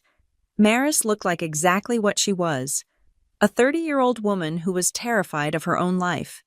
I scanned the room. No parents, no Derek, no Aunt Linda. I walked over and pulled out the metal chair opposite her. It scraped against the concrete floor. Maris jumped, her eyes snapping up to meet mine. She looked tired. There were dark circles under her eyes that concealer hadn't quite covered, and her hair was pulled back in a messy bun that spoke of utility, not style. "You came," she said, sounding genuinely surprised. "I have 20 minutes, I lied. "And if I see Mom or Dad walk through that door, I am leaving, and I am changing my number." "They are not coming," Maris said quickly. She took a sip of her coffee, her hand trembling slightly. "They think I am at a job interview. Well, they think I am at an interview for a receptionist gig that Mom found for me." "Are you?" "No," she said. "I didn't apply. I don't want to be a receptionist." I sat back, crossing my arms. This was already a deviation from the norm. Usually, Maris would lie about getting the job, then lie about losing it, then ask for money to tide her over. Admitting she hadn't even applied was a strange new form of honesty. "So why are we here?" "Maris," I asked, "if you are here to ask about the wall, or the spare key, or to tell me how cruel I am, you can save your breath." "I am not," she said. She looked down at the table, tracing the rim of her cup with her finger. "I just wanted to say that I saw the look on your face, in the hallway, when Mom started screaming. And I realized that you weren't trying to hurt me," she said softly. "You were trying to escape them." I didn't say anything. I let the noise of the coffee shop fill the silence between us. "I have been thinking a lot the last few days," Maris continued. "Sitting in that motel room, it is a dump, by the way. You were right about that. But it is quiet, and for the first time, I don't have Mom in my ear telling me what to do or who to blame." She looked up at me, and her eyes were clear. "I have been a leech. Brooklyn, I know that." "That is a harsh word," I said, though it was the word I had used in my own head 1,000 times. "It is the right word," she insisted. "I got used to it. I got used to being the one who needed saving because it was easier than trying and failing. It is scary to fail. Brooklyn, you make it look so easy. You just do things. You overcome things. I freeze, and whenever I froze, Mom and Dad would swoop in and tell me it wasn't my fault, and then they would call you to pay for the fix. I know the pattern, Maris, I said. I lived it. I know, she said, but I never thought about what it cost you. I just thought, well, I thought you were invincible. I thought you had so much that giving a little bit to me wouldn't hurt. It wasn't the money, I said. It was the expectation. It was the fact that you all felt entitled to harvest my life to fertilize yours. Maris winced, but she didn't look away. I know, and I am sorry. I really am. I studied her face. I wanted to believe her. I wanted to reach across the table and take her hand and be the big sister again, but the scar tissue was too thick. Why do you think it is like this, Maris? I asked. It was the question I had been wanting to ask her for a decade. Have you ever asked yourself why you are always the priority? Why Mom and Dad are so obsessed with helping you that they are willing to destroy their relationship with me? Maris frowned. Because I am the baby? Because I am not as strong as you? No, I said. It is because if you are strong, they don't have a job anymore. She blinked. Confusion knitting her brow. Think about it, I said, leaning in. Mom's entire identity is being a good mother, but she defines being a good mother by how much her children need her. I don't need her. I haven't needed her since I was 16. That makes her feel useless. But you? You are a renewable resource of crisis. As long as you are a mess, she gets to be the savior. She gets to be the martyr. She needs you to fail, Maris, because if you succeed, who is she? Maris opened her mouth to argue, but then she closed it. She looked out the window, watching the traffic go by on Oaklawn Avenue. I could see the gears turning in her head, grinding against 30 years of conditioning. She told me you agreed, Maris whispered, her voice cracking. Before we came over that day, I asked her specifically. I said, Mom, are you sure Brooklyn is okay with this? I haven't talked to her. And she looked me in the eye and said, I spoke to her this morning. She is thrilled. She wants her sister close. I felt a cold spike of anger in my chest. I knew she had lied, but hearing the specifics of it, the calculation of it, made my blood run cold. She never called me, I said. Not once. I know that now, Maris said, wiping a tear from her cheek. I believed her because I wanted to believe her. But then I saw this. She reached into her purse and pulled out her phone. It was an older model. The screen cracked in the corner. She tapped on it for a moment, then slid it across the table to me. I am not supposed to show you this, she said. Derek would kill me, but you need to see it. It was a text thread, a group chat titled Operation Dallas. The participants were Mom, Dad, and Derek. Maris had been added only recently. I picked up the phone. My hand felt cold. I scrolled up to the dates preceding the move-in. Mom, July 10th. Just saw the Zillow update. Closing is confirmed. The unit has a den per second bedroom. It is perfect for Maris. Dad. July 10th. Did you ask Brooklyn? Mom, July 10th. If I ask, she will make up an excuse. We just need to get Maris in there. Once she is inside, Brooklyn won't kick her out. She worries too much about what people think. Derek, July 11th. Make sure you pack everything. If we leave stuff behind, Brooklyn will say it is just a short visit. We need to establish residency immediately. Mail, toothbrush, everything. Mom. July 12th. I will call the building and try to get a key.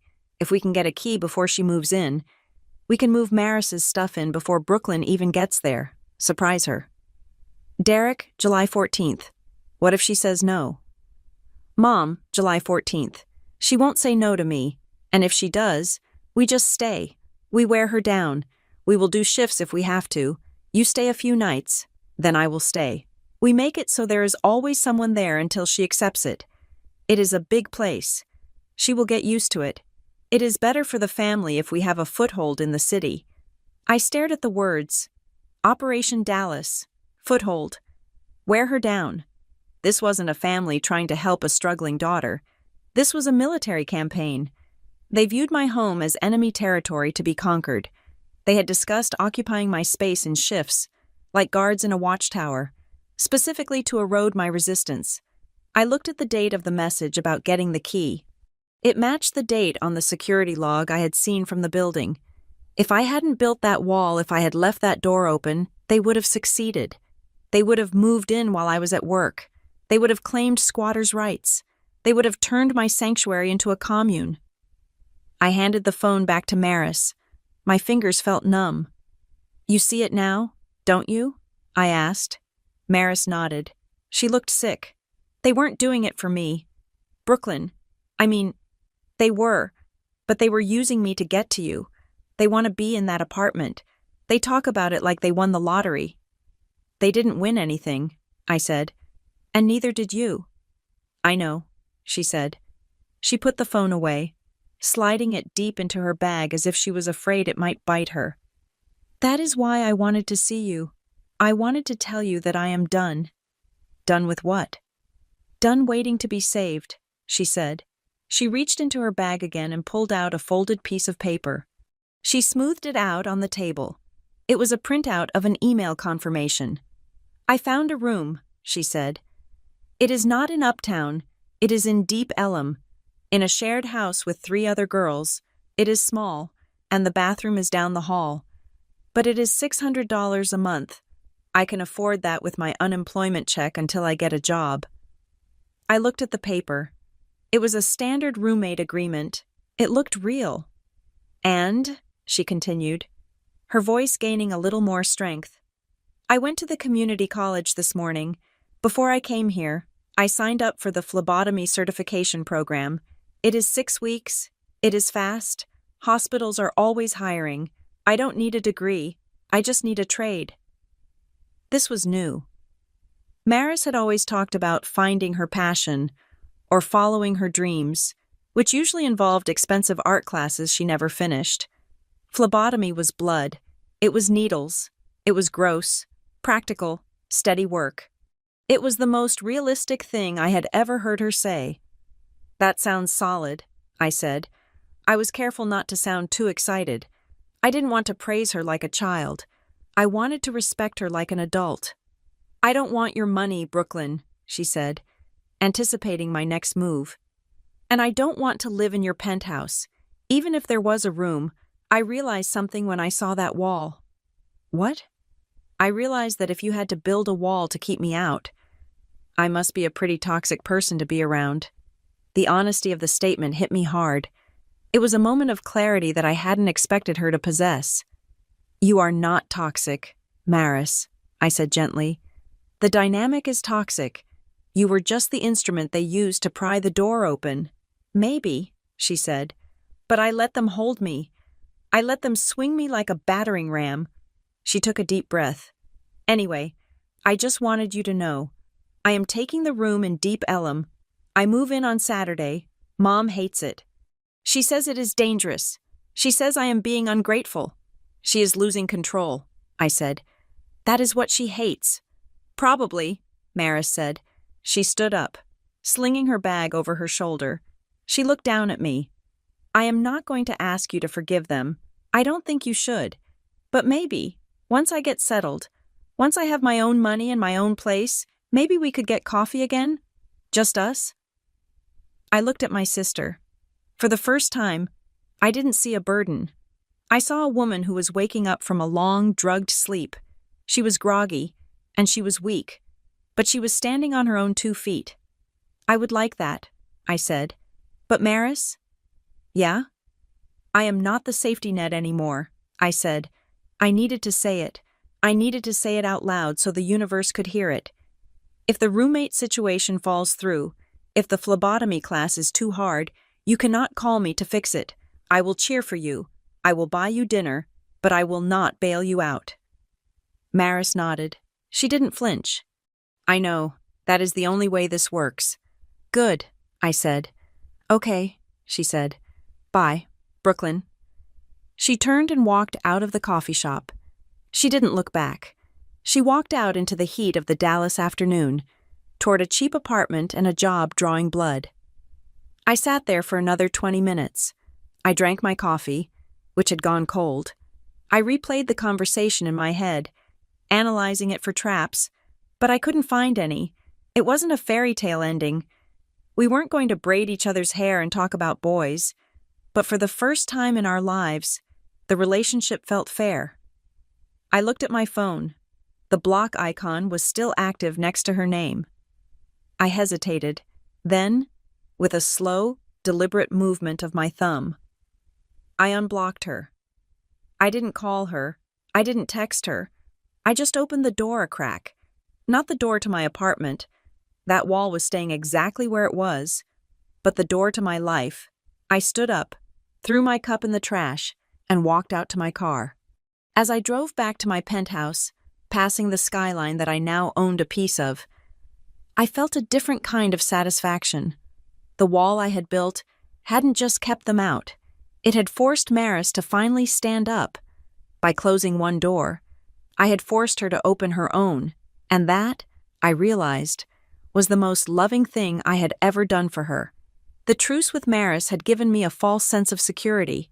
I thought the war was over because the infantry had retreated, but I had forgotten that my parents were not soldiers. They were guerrilla fighters. They didn't march in straight lines. They dug tunnels.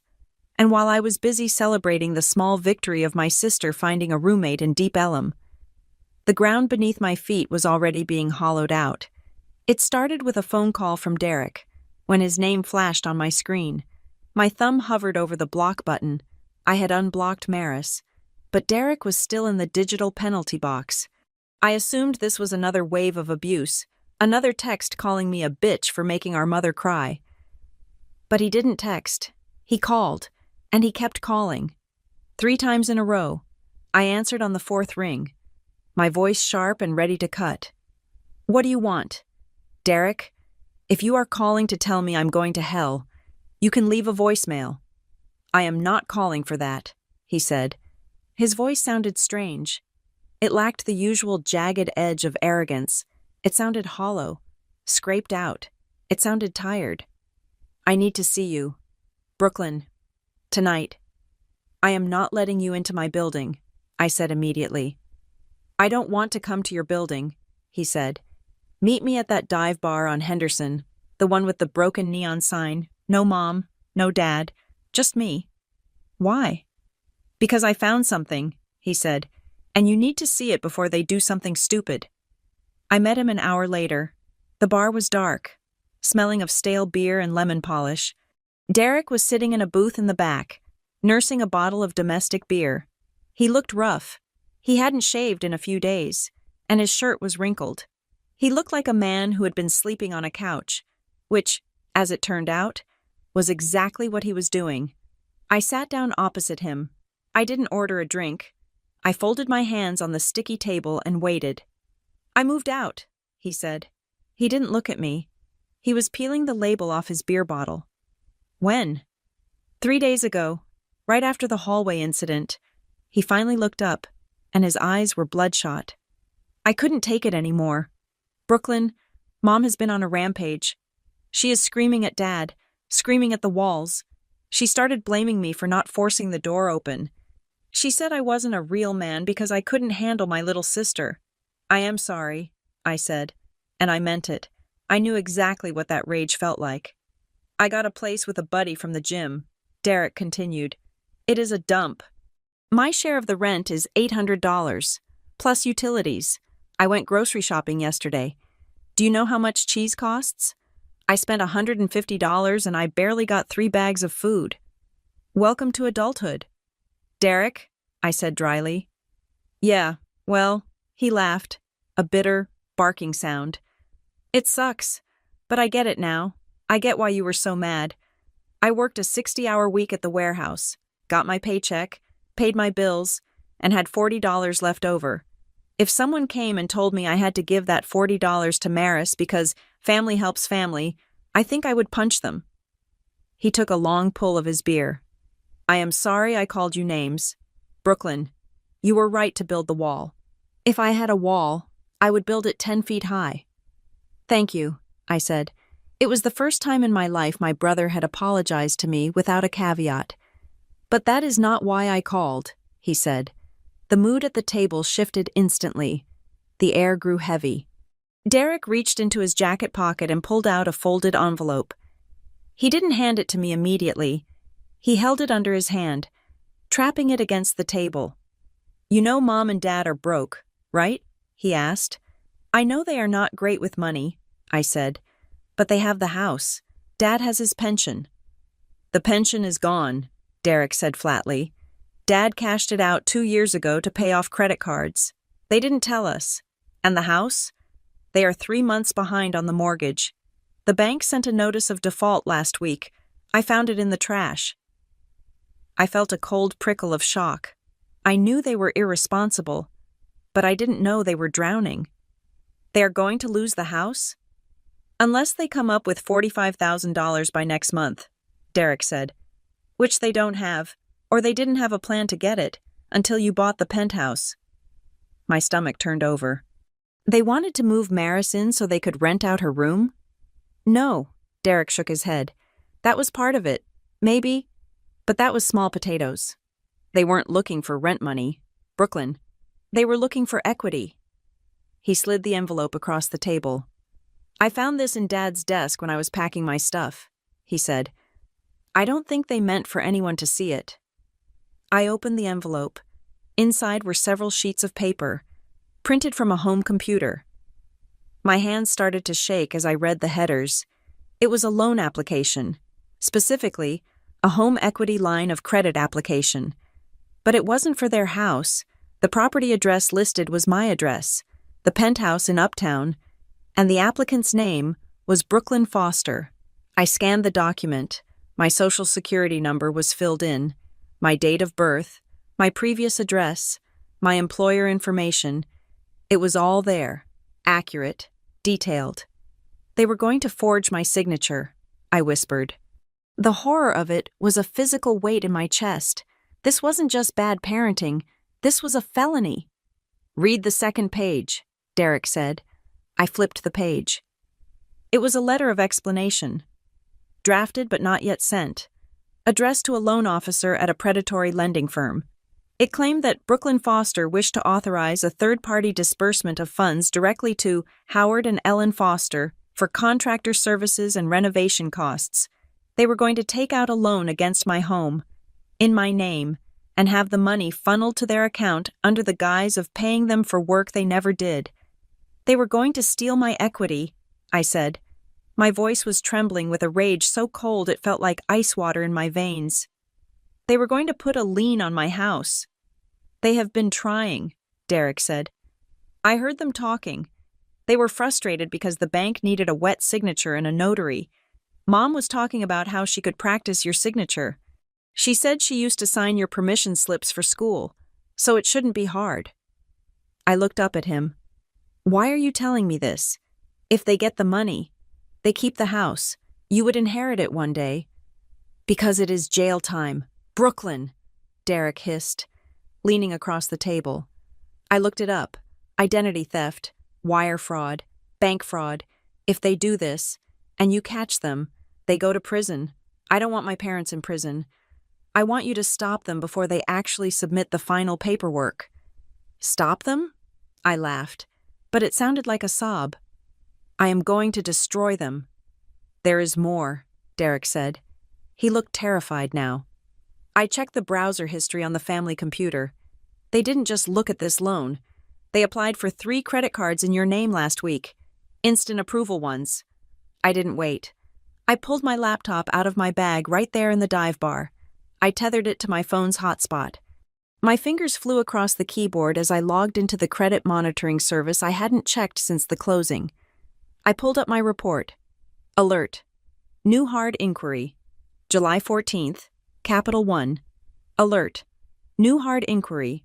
July 15th. Discover. Alert. New hard inquiry. July 16th. Prosper peer-to-peer lending. The dates matched the week I moved in. The week they were smiling at me, congratulating me, and packing boxes to invade my home. while I was buying champagne to celebrate my achievement. They were online, typing in my social security number, trying to siphon off my creditworthiness like gasoline from a parked car. Did they get the cards? I asked. I was typing furiously now, navigating to the fraud alert section. I think so, Derek said. I saw an envelope from Discover in the mail pile yesterday. Mom hid it in her purse as soon as I walked in. I froze my credit files instantly. I locked down Equifax, Experian, and TransUnion with a PIN code that was 20 characters long. I flagged the inquiries as fraudulent. I set up a fraud alert that required a phone call to my personal cell for any new credit application. Then I closed the laptop. I felt sick, nauseous. How could they justify this? I asked Derek. In their heads, how do they make this okay? Stealing from their own daughter? Derek looked down at his beer. I asked Mom about the money once, a few years ago. When she took some cash from my savings jar, she told me that we are a family ecosystem. She said that because they gave us life, everything we achieve belongs to the collective. She truly believes that because she raised you. She owns a percentage of your success. He looked up at me, and his eyes were hauntingly serious. They think that because you are their child, you owe them, he said. And since you weren't giving the money voluntarily, they felt they had the moral right to take it. They don't see it as stealing. Brooklyn, they see it as collecting a dividend. A dividend. I was a stock they had invested in, and now they were cashing out. They are going to go to jail, I said. If I report this, they go to jail. Please don't call the police yet, Derek begged. Just scare them, threaten them, make them stop. If you arrest them, it destroys everything. Maris will fall apart. I don't know what I will do. I looked at my brother. He was asking for mercy for the people who would have happily drowned him in debt if he had been the successful one. I am not going to call the police tonight, I said, but I am going to call a lawyer. I gathered the papers. I took photos of the documents with my phone, uploading them immediately to a secure cloud server. I recorded the conversation notes in my digital journal. I was done being a daughter. I was now a plaintiff building a case. You need to be careful. Derek, I said, if they find out you told me. I don't care, he said. I am done with them too. I couldn't let them do this to you. You are annoying, Brooklyn, but you earned that house. You worked for it. Thank you, I said again. I stood up. I felt unsteady on my feet, as if the floor of the bar was tilting. This wasn't a family drama anymore. This was a financial crime thriller, and I was the target. I left Derek at the bar and drove straight to my office. It was 11 at night. The building was empty. I went into the conference room and spread the papers out on the mahogany table. I called my company's corporate counsel. He was a shark of a man named Marcus, who owed me a favor for catching a compliance error that saved his license last year. It is 11 o'clock. Brooklyn, he answered. You better be in jail or winning the lottery. My parents are stealing my identity, I said. I need you to tell me exactly what I need to do to make sure they never touch a cent of my money again, without necessarily putting them in federal prison yet. Marcus listened. He stopped joking. He told me to pull my bank records, my credit reports, and the building logs. The building logs? I asked. Yes, Marcus said. You said they tried to get a key? That establishes intent. They weren't just trying to visit. They were trying to gain access to the property to potentially intercept mail, specifically the credit cards they applied for. That turns it from online fraud into mail fraud and conspiracy. I remembered the security log, the inquiry for parking, the request for floor plans. It all made sense. They needed the key to get the mail. They needed to get the credit cards before I saw them. They were planning a full-scale occupation of my financial life. I sat there in the dark office, surrounded by the evidence of my family's betrayal.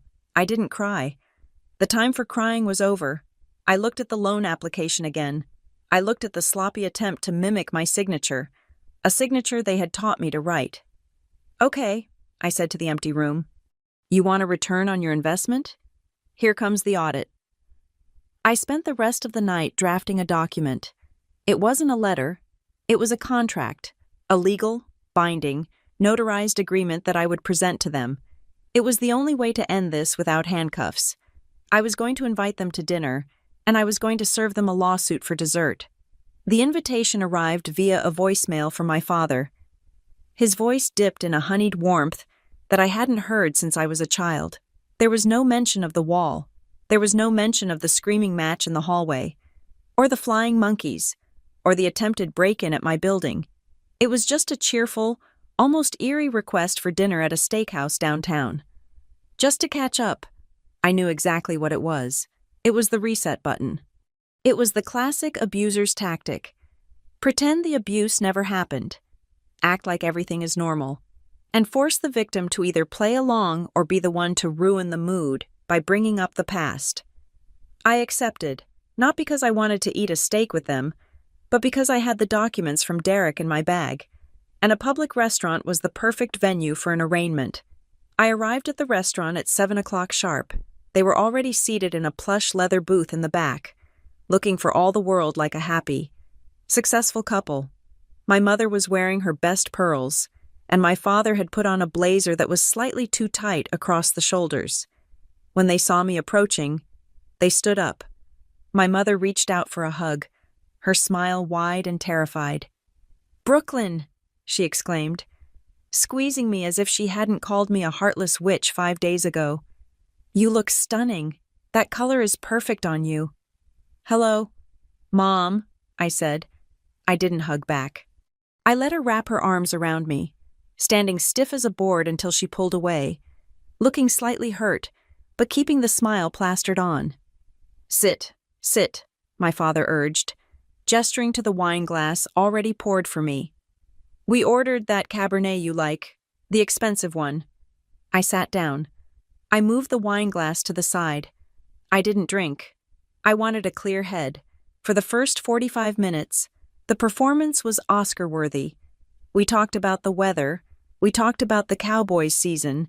We talked about Aunt Linda's hip surgery.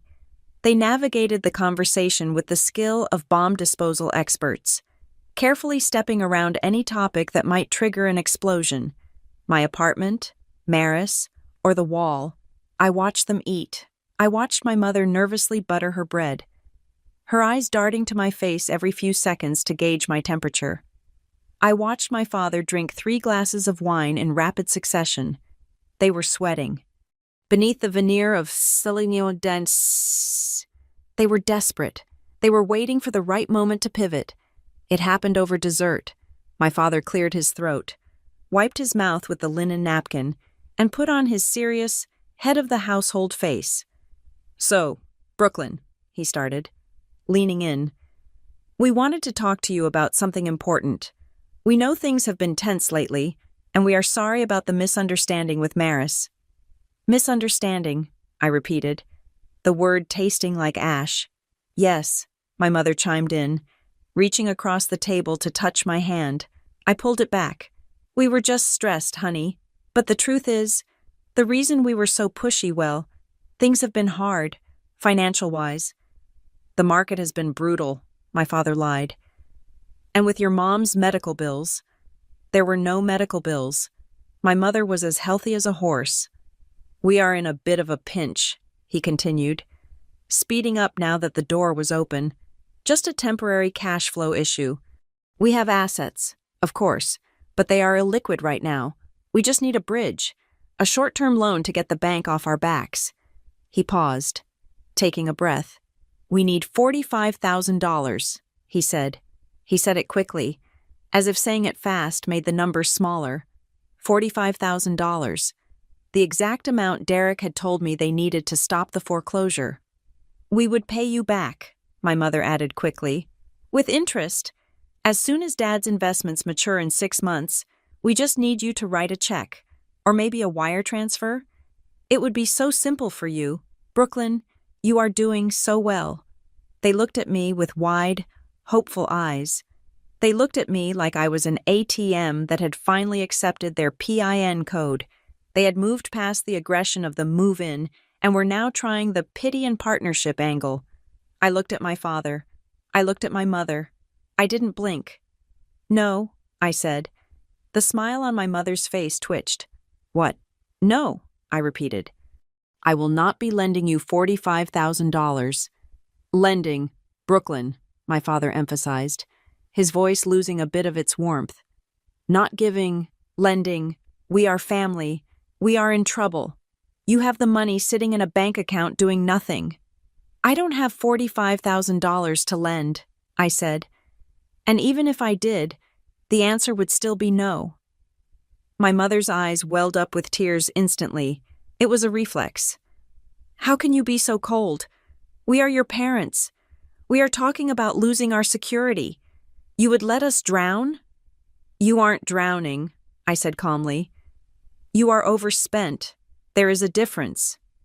You have changed, my father spat. The mask finally slipping, he slammed his hand on the table, making the silverware jump. That penthouse has gone to your head. You think you are better than us? You think because you have a fancy job you can look down on the people who wiped your bottom? Money changes people, my mother sobbed, grabbing a napkin. It is poison. It has turned you into a stranger. Let's talk about money, I said. I reached down into my bag. I didn't pull out a checkbook. I pulled out a black leather portfolio. I unzipped it slowly, the sound tearing through the tension at the table. You say I am ungrateful, I said, opening the folder. You say I never help. So, I made a spreadsheet. I pulled out the first document. It was a color-coded Excel sheet, printed on high-quality paper. September 2015, I read. Bail money for Derek, $2,000, never repaid. November 2016, I continued. Dad's emergency transmission repair, $800, never repaid. July 2018. Mom's cruise ticket that she accidentally put on my credit card and promised to pay off, $3,000. I paid the interest for 2 years before I paid off the principal. Never repaid. I laid the sheet on the table, facing them. The total at the bottom was highlighted in red. It was over $18,000. I have been helping for a decade, I said, and I have never received a single cent back, not one. So when you say loan, you mean gift, and I am done giving gifts. My father's face was purple. That is petty. Keeping score with your own family? That is sick, Brooklyn. It is not score, I said. It is accounting, but that is the past. Let's talk about the present. I reached into the folder again. This time, I pulled out the security logs from my building and the credit inquiry report I had printed that morning. You said you wanted a loan, I said, my voice dropping to a whisper. But that is not true, is it? Because if you wanted a loan, you would have asked me. I slid the credit report across the table. It landed right on top of my father's steak. You didn't ask, I said. You tried to take... My father looked down. He saw the Capital One logo. He saw the dates. He saw his own ambition reflected in black and white. The color drained from his face so fast, he looked like he was having a stroke. I don't know what that is, he stammered. But his voice was weak. It is a hard inquiry on my credit report, I said. Dated 3 days after I moved in, along with an application for a home equity line of credit in my name, using my social security number. My mother stopped crying. She went dead silent.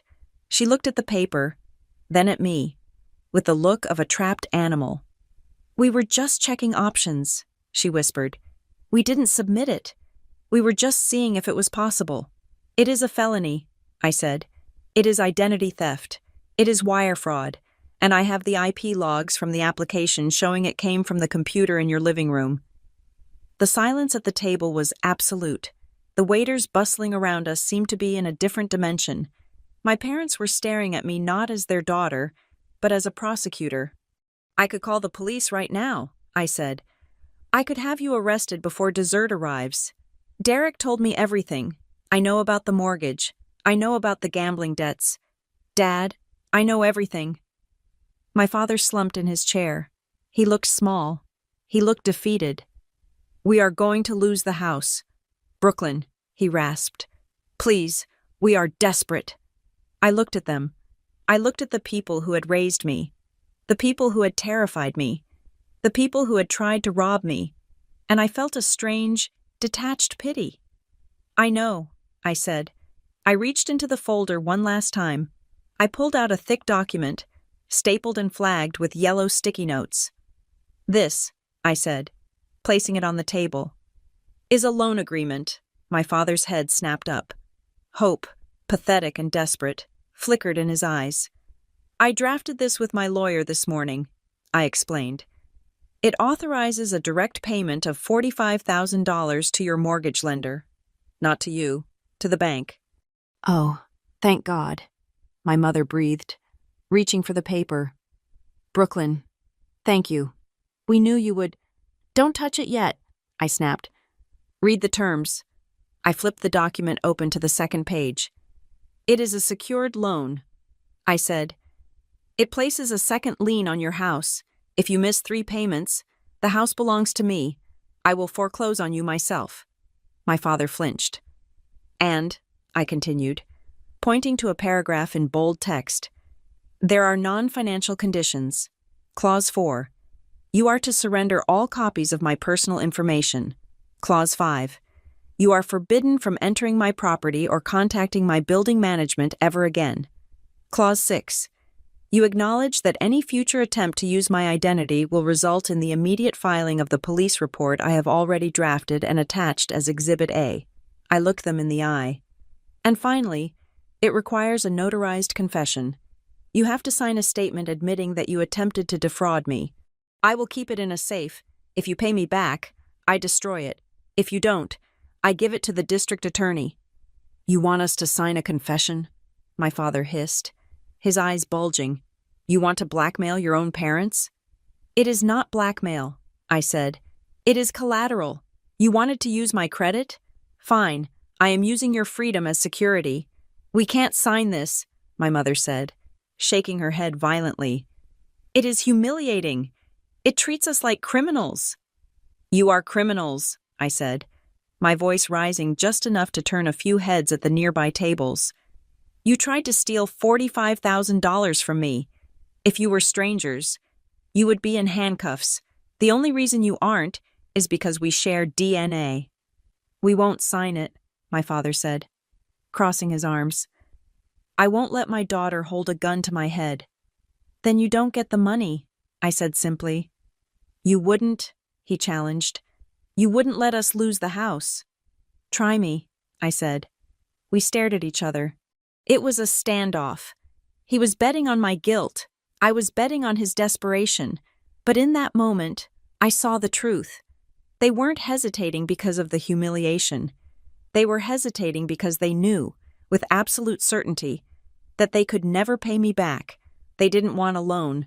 They wanted a bailout. They knew that if they signed that paper, they would eventually trigger the foreclosure clause or the confession clause. They refused to sign because they intended to default before the ink was dry. You never planned to pay me back, I said softly. Did you? You were going to take the money, and in 6 months, there would be another excuse, another hard time, and I would be out $45,000. My father didn't answer. He just glared at me with pure, unadulterated hatred. Fine, I said. I picked up the loan agreement. I picked up the evidence folder. I zipped the bag shut. The offer is off the table, I said. I am not saving people who think they have the right to ruin me. I stood up. I took a $20 bill out of my wallet, enough to cover my salad and my iced tea, and placed it on the table next to my father's untouched wine glass. That covers my share, I said. Brooklyn, wait, my mother cried, reaching out to grab my arm.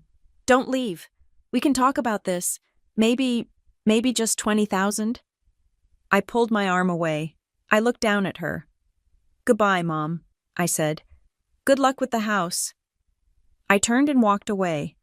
I heard my father shouting my name, shouting that I was an ungrateful brat, shouting that I was dead to them. People were staring. The maitre d' looked alarmed, but I didn't stop. I walked out of the restaurant, into the cool night air, and I felt lighter than I had ever felt in my life. I had walked into the fire, and I hadn't burned. I had offered them a ladder, and they had spat on it. Now, whatever happened to them was gravity's problem, not mine. The following Saturday morning began with the kind of deceptive tranquility that usually precedes a natural disaster.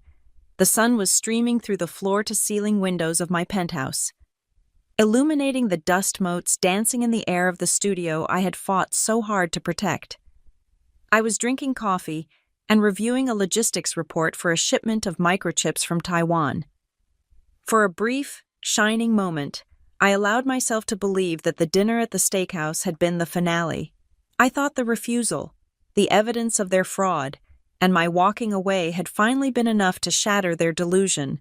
I was wrong. Narcissists do not accept defeat. They simply rewrite the narrative to make themselves the victims of a greater injustice. And then they launch a counter-offensive. At 10 o'clock in the morning, my intercom buzzed. It was not the polite, short buzz of a delivery.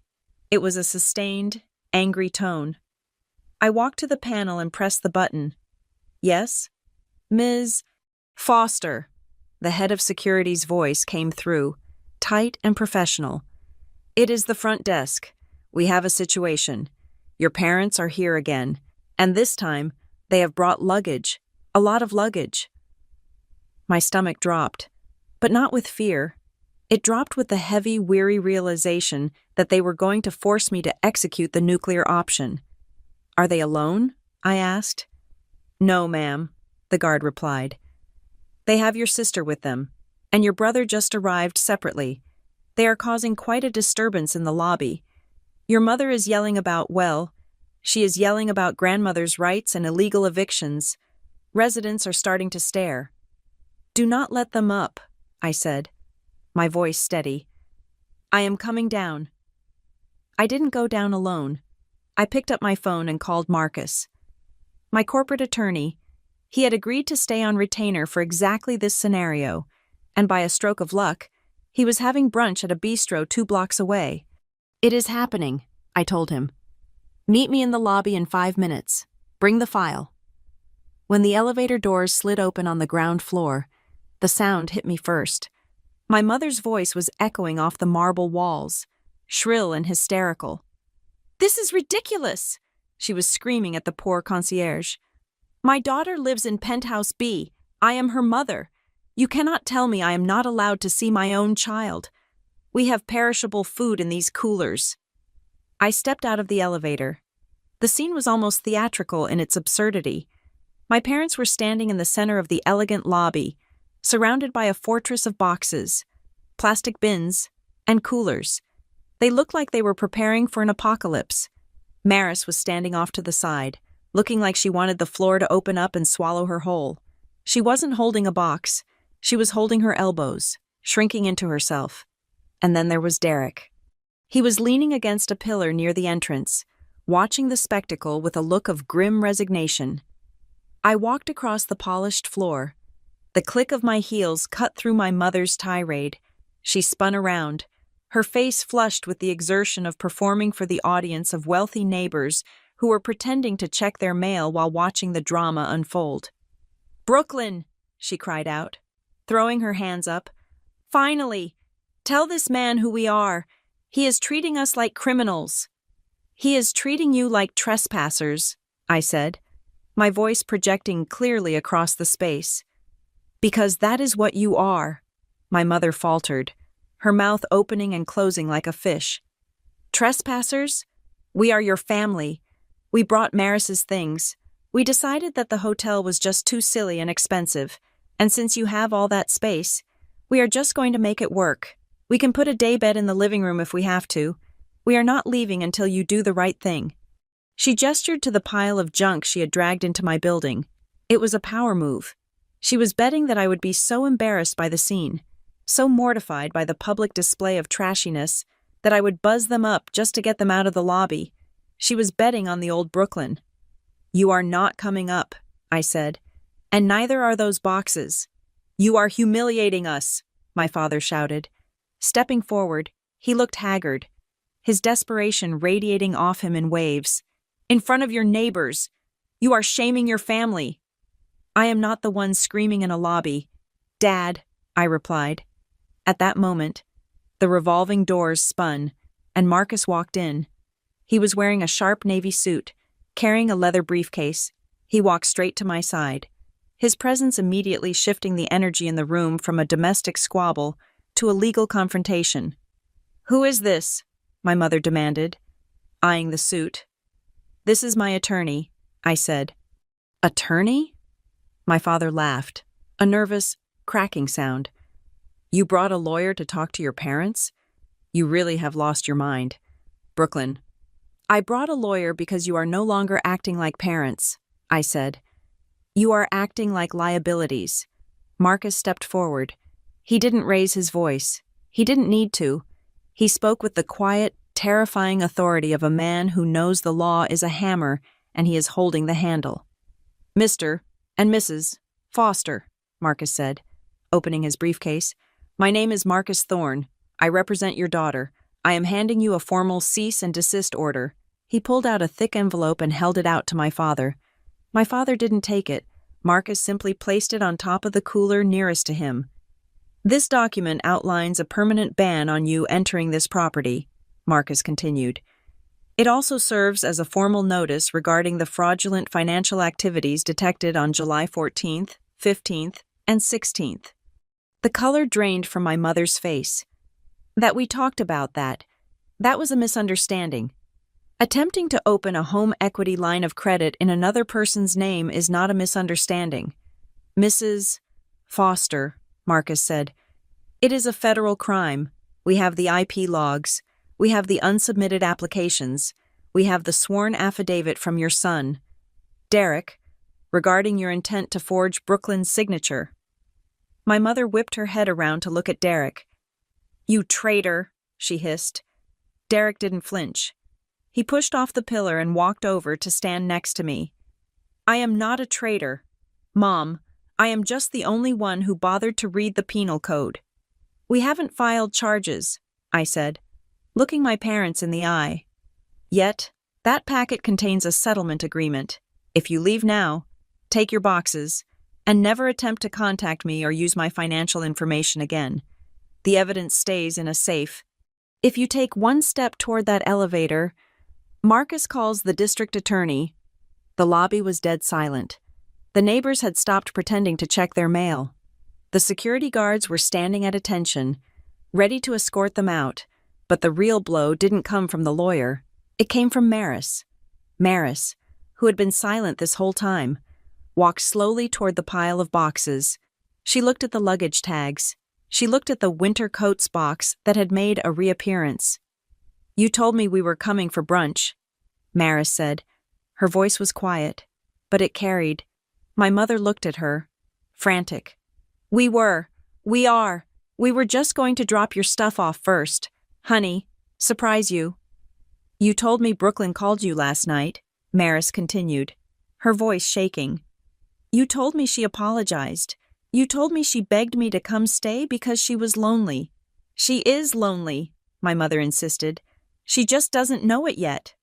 "She isn't lonely, Mom," Maris said. "She is safe, and you hate it." Maris looked at me. There were tears in her eyes, but they weren't the tears of a victim. They were the tears of someone waking up from a long, bad dream. "You used me," Maris said to our parents. "You dragged me here, made me quit the job search today, made me cancel my appointment to see the room in Deep Ellum just so you could use me as a human shield to get past security." "We are doing this for you," my father bellowed, "to get you a roof over your head." "No," Maris said. "You are doing this because you are broke and you want Brooklyn's house. You want to live here. You don't care where I sleep.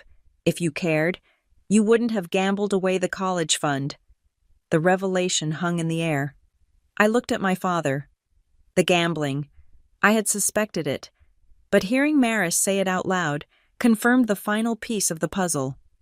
"Maris, get in the car," my father ordered, his voice low and dangerous. "No," Maris said. She stepped away from them, moving until she was standing on the other side of the invisible line, next to Derek and me. "I am not going with you. I am taking an Uber to Deep Ellum. I am signing that lease. And I am paying for it with the money I made selling the jewelry you gave me." "You stole my jewelry?" my mother shrieked. "It was a gift," Maris said cold. "Like Brooklyn's money was a gift, remember? Once you give it, it doesn't belong to you anymore." My mother looked at the three of us, her 3 children, standing shoulder to shoulder, not out of love, but out of a shared need to survive her. She looked at the security guards. She looked at the lawyer holding the evidence of her crimes. She realized, finally, that the wall I had built wasn't just made of drywall. It was made of us. "Fine," she spat. "Fine. You want to be orphans? Be orphans. See how far you get without a family." "We will get pretty far," Derek said. "Considering we have been raising ourselves for 20 years. Get your things out of my lobby," I said. Now, it took them 10 minutes. Under the watchful eye of the security team, my parents had to humiliatingly drag the boxes, the coolers, and the suitcases back through the revolving doors. My father struggled with the heavy bin of essentials. My mother dropped a bag of shoes, scattering them across the floor, and had to crawl to pick them up while the neighbors watched. They didn't look back. They loaded the car in a chaotic frenzy and sped away, tires screeching, leaving behind nothing but the exhaust fumes of their entitlement. When they were gone, the lobby felt 10 times larger. I turned to Maris. She was shaking. "Do you need a ride to Deep Ellum?" I asked. "No," she said, wiping her face. "I need to do this myself. I need to take the Uber. I need to walk in there alone." "Okay," I said. "I am proud of you." "Yeah," Derek said, bumping her shoulder. "You did good, kid. Scary, but good." Maris smiled. A weak, watery thing. But it was real. "I will text you when I get the keys." She walked out. Derek stayed for a second longer. "I guess I will go back to my cheeseless apartment," he joked. "Do you need?" I started to ask, reaching for my purse. "No," Derek stopped me. "I don't need money, but maybe come by for a beer sometime. It is a dive, but the neon sign is cool." "I would like that," I said. He left. Marcus, the lawyer, shook my hand. "I will file the hard copies in the vault. I don't think you will be hearing from them again. The threat of prison is a powerful motivator." "Thank you, Marcus," I said. I took the elevator back up to the penthouse alone. When I walked inside, the silence was different. It wasn't the silence of defense anymore. It was the silence of victory. I walked down the hallway, past the art, past the kitchen, and stood in front of the wall, the white, smooth, handleless wall. For weeks, I had looked at it as a barrier, a dam holding back the flood. But now, as I ran my hand over the cool paint, I realized it was something else. It wasn't just a wall. It was a mirror. It reflected the person I had become, a person who learned that no is a complete sentence, a person who realized that you cannot save people who are addicted to their own drowning. I walked into my master bedroom, through the closet, and pressed the hidden latch. The panel slid open with a soft hiss. I stepped into my studio, the second bedroom, that never was. It was quiet. It was dark. It was mine. I sat down in my chair and swiveled to face the window. The Dallas skyline was spread out before me, a grid of lights and possibilities. My parents were out there somewhere, probably arguing in their car, driving back to a house they would soon have to sell. They would face the consequences of their financial negligence. They would have to downsize. They would have to live small. And I would not fix it. I took a deep breath, filling my lungs with the filtered, expensive air of my sanctuary. I had renovated the apartment. Yes, but more importantly, I had renovated the power dynamic. I didn't take revenge by screaming. I didn't take revenge by hurting them. I took revenge by removing myself as the solution to their chaos. I gave them the one thing they feared most, the consequences of their own actions. And as I watched the sun climb higher over the city, I realized that was the most beautiful view in the world. Thank you so much for listening to my story. I would love to know where you are tuning in from, so please leave a comment down below and share your thoughts on the situation. If you enjoyed this story, please subscribe to the channel Lily Revenge Stories, like this video, and hit that hype button to help this story get heard by even more people.